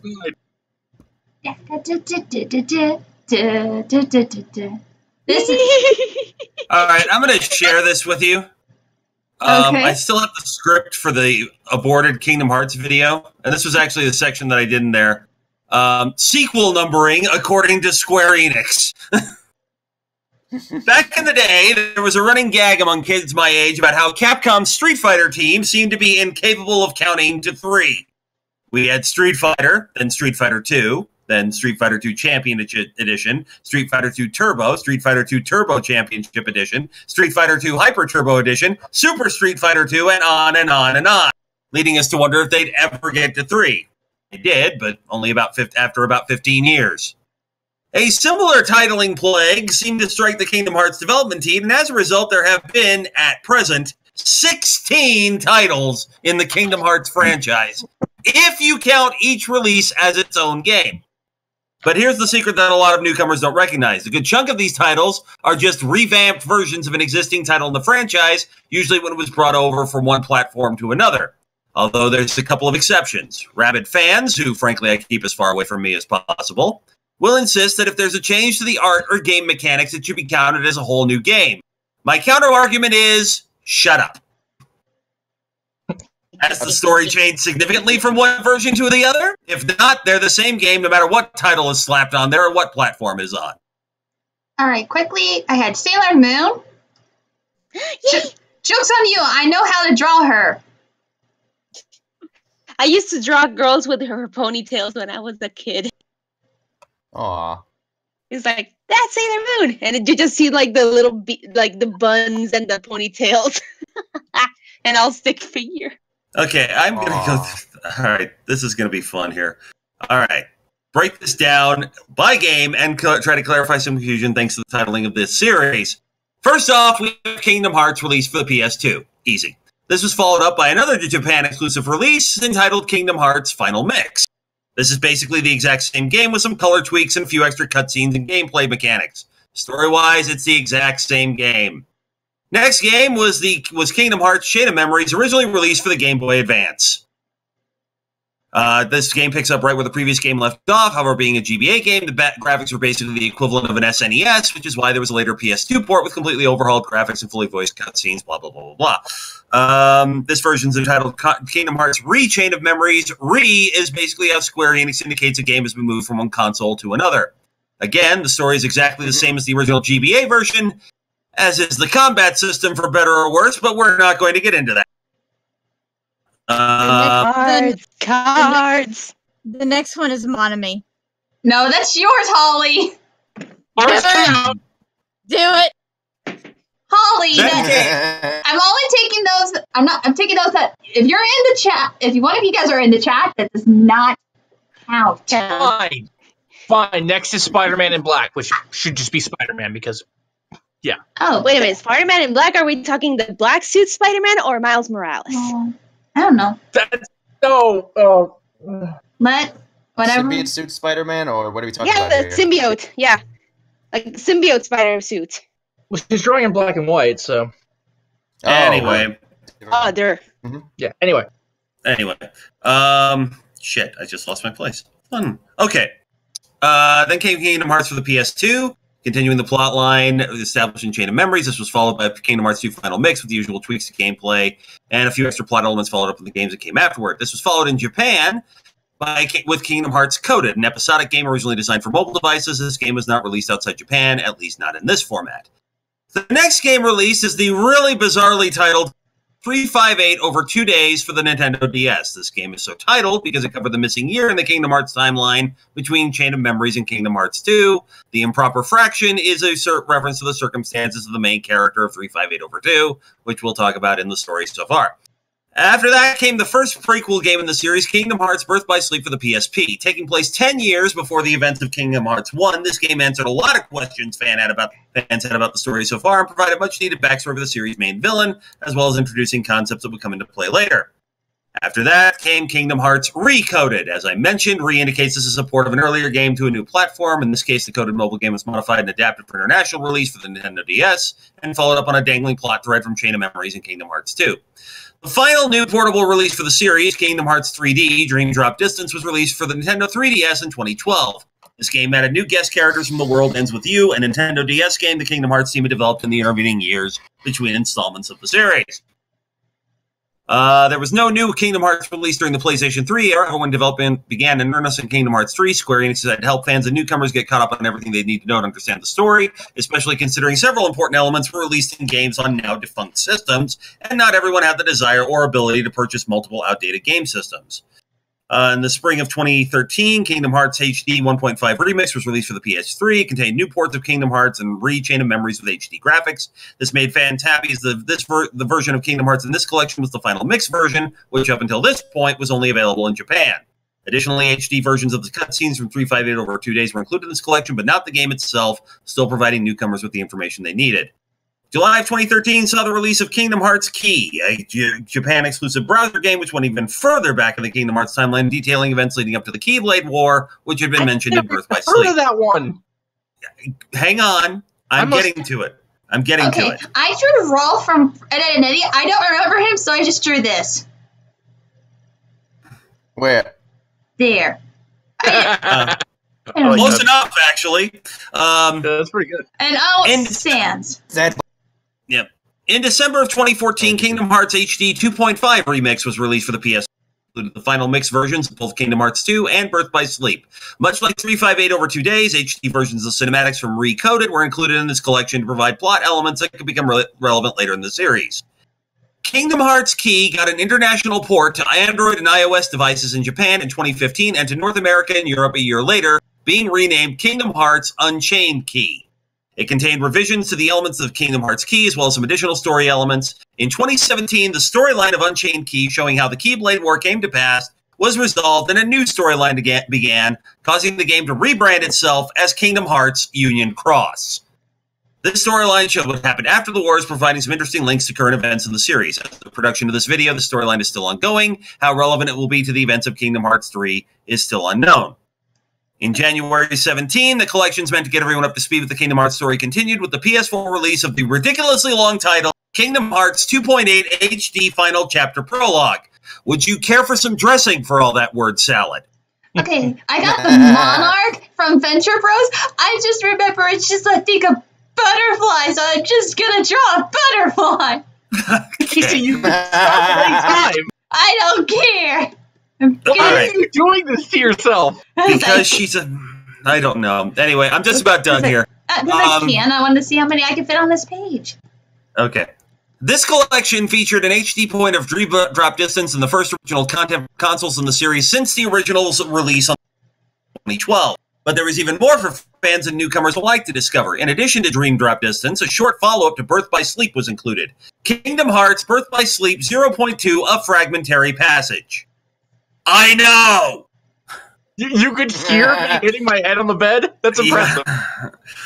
This short game followed up on another dangling plot thread heading into the final mix. And finally, a fully rendered movie was included entitled Kingdom Hearts Key Back Cover. This detail delved into the backstory of Kingdom Hearts Key and Unchained Key. Presumably, this movie is all anyone needs to understand any plot points that may become relevant in Kingdom Hearts 3. Kingdom Hearts 1.5 and 2.5 were re-released as a full collection for the PS4 in 2017, putting nearly all the games onto one console for the first time. However, Square Enix went one step further by recently announcing Kingdom Hearts The Story So Far, a brand new collection for the PS4, which includes everything from 1.5, 2.5, and 2.8. Now, for the sake of completeness, there were also two other Kingdom Hearts mobile games released. One Horizon's now defunct VCast, and a social mobile game. But the first wasn't developed by Square Enix, and the second has no storyline, so these are pretty much ignored as far as the story of the series is confirmed. So yeah, while there are 16 titles released, after you take out the re-releases, collections, and the two non-canonical, all you're left with are the following absolutely essential need-to-know games in the series. Kingdom Hearts Final Mix, Kingdom Hearts Rechain of Memories, Kingdom Hearts 2 Final Mix, Kingdom Hearts 358 Over 2 Days, Birth by Sleep Final Mix, Recoded, Dream Drop Distance, Birth by Sleep 0.2, and Back Cover. For the moment, we're going to assume Square Enix knows not everyone is going to play Kingdom Hearts Union Cross, and has taken this into account with the release of Back Cover. So it boils down to 8 games and 1 movie. Or if you play the HD Remix collections, 6 games and 3 movies. There. Done. I swear the titling that Square Enix has used has led to more confusion than it to. You really should put out this video. I should, but I don't have the time anymore. Yeah. I drew there. That's a Rick. That's a Rick. There. Where? I don't see him. Morty. There. Oh yeah, that's pretty good, Rick. That's. Well, don't worry. The page is almost done. Once the page is done, then the stream's gonna end. Then Michael Myers is Michael Myers. Okay. So far, this is just more of a nice little exercise just to see how fun I can make it. I have returned. I'll go back. Hey, where'd you go? Oh, mom needed some help with some stuff from the car. There, that's a Michael Myers. It's an evil Michael Myers. I made him look like a weird thing. It looks like a. I want to say it's like a combo of the.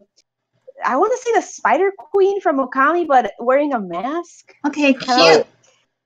As Aaron was reading this, I found this tweet. What'd you I don't find? know anything about Kingdom Hearts, but I just want you all to have it already because watching you all suffer over the game is unbearable. Hurry up, whoever made it, and give my friends their Donald with a gun and that Sora kid ate another kid. Donald doesn't have a gun. And that Sora kid who ate another kid. Actually, he ate 2 different kids. But yeah. There. I made a cube. Evil. Yeah, next Contract? is I made a cube. Muriel. Oh, from Courage. Aw. Oh my god. Fuck off! No! Oh, here's something funny. I follow this woman on Twitter, Jetwolf, and she did this massive live blog project where she live blogged all 200 episodes of the original Sailor Moon series. Oh my god. Yeah. And it took her years, but she got through all of it. But she also did some other stuff. She started doing Madoka Magica, and the second Kyubey was on screen, she was like, fuck off! You're evil! Fuck off! I'd never seen it, never been spoiled on it, and she immediately knew. Evil.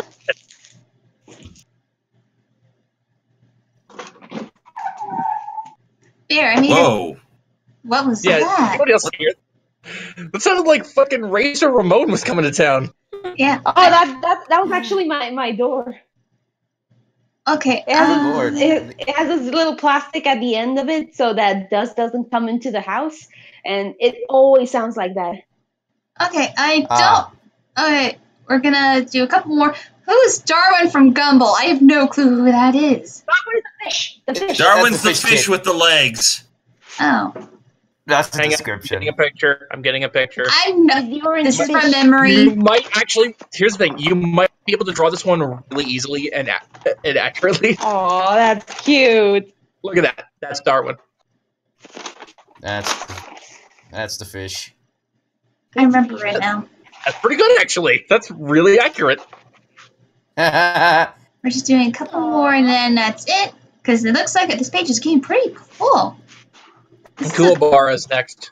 For Courage, Coolbar, cowardly dog. think Mondo from Danganronpa. Okay. Actually, if you want to say...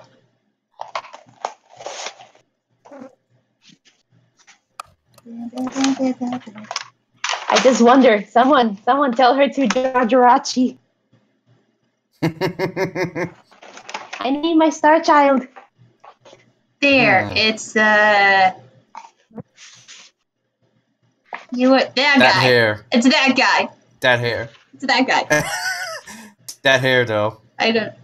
Oh, look at that little fish. All right, and then just a couple more to fill this page. Inuyasha. Oh no. That's just too much. That takes me back. That takes me back. When I was just starting out with anime. Your inner weeb was being born. Yeah. There, because I know it's a cat. There. I think it does. What is dog, he? Actually? Oh, I thought he was a cat person. No. Dog person. He's a dog demon. It's close enough. There. And he showed his brotherly love by ripping out his brother's arm. Yay! That was adorable, and it should not have been adorable. All right, we got two. All right, and then I'm looking at the chat. I love it. Oh, thank you. They're starting to believe in me. They're trying. Wolf is trying to do animes. They're saying great job. I'm gonna pick two more.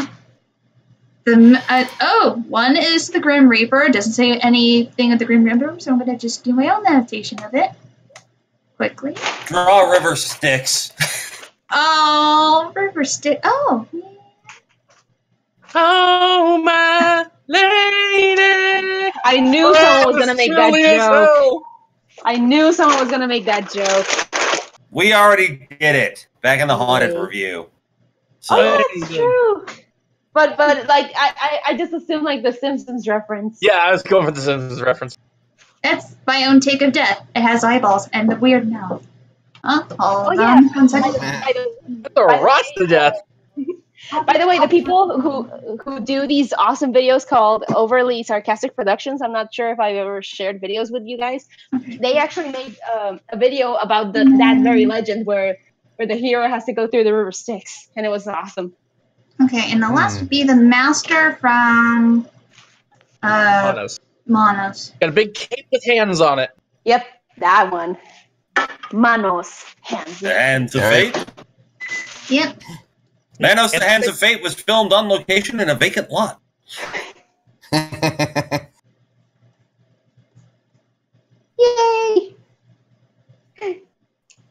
It's Batman! No, I made him look like Batman. Oh, wait, this is hands. Wait, it's hands. If Batman were a cult It looks like Ashen the Vioblader. Hands. Yay. Yay. Now let's take a look at the full page. Everyone in the chat contribute to. Look at that. Hey, bravo. Well done. All right. It's a smorgasbord. It's a smorgasbord, and I probably will post this later to Twitter, but I think, yeah, it's getting close, and I'm going to end the stream. Thank you, everybody in the chat for joining. This was fun. I might do one of these at the end of February. We'll see how it goes. Thank you, everybody in the call for joining. If you can quickly say where everyone can find your stuff.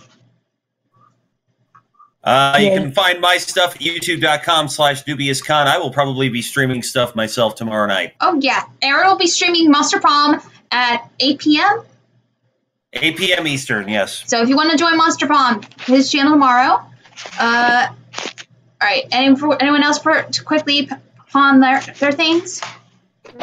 You can find me. Whoops, sorry. Go ahead. Twitch.tv/Rosamund_Thorn.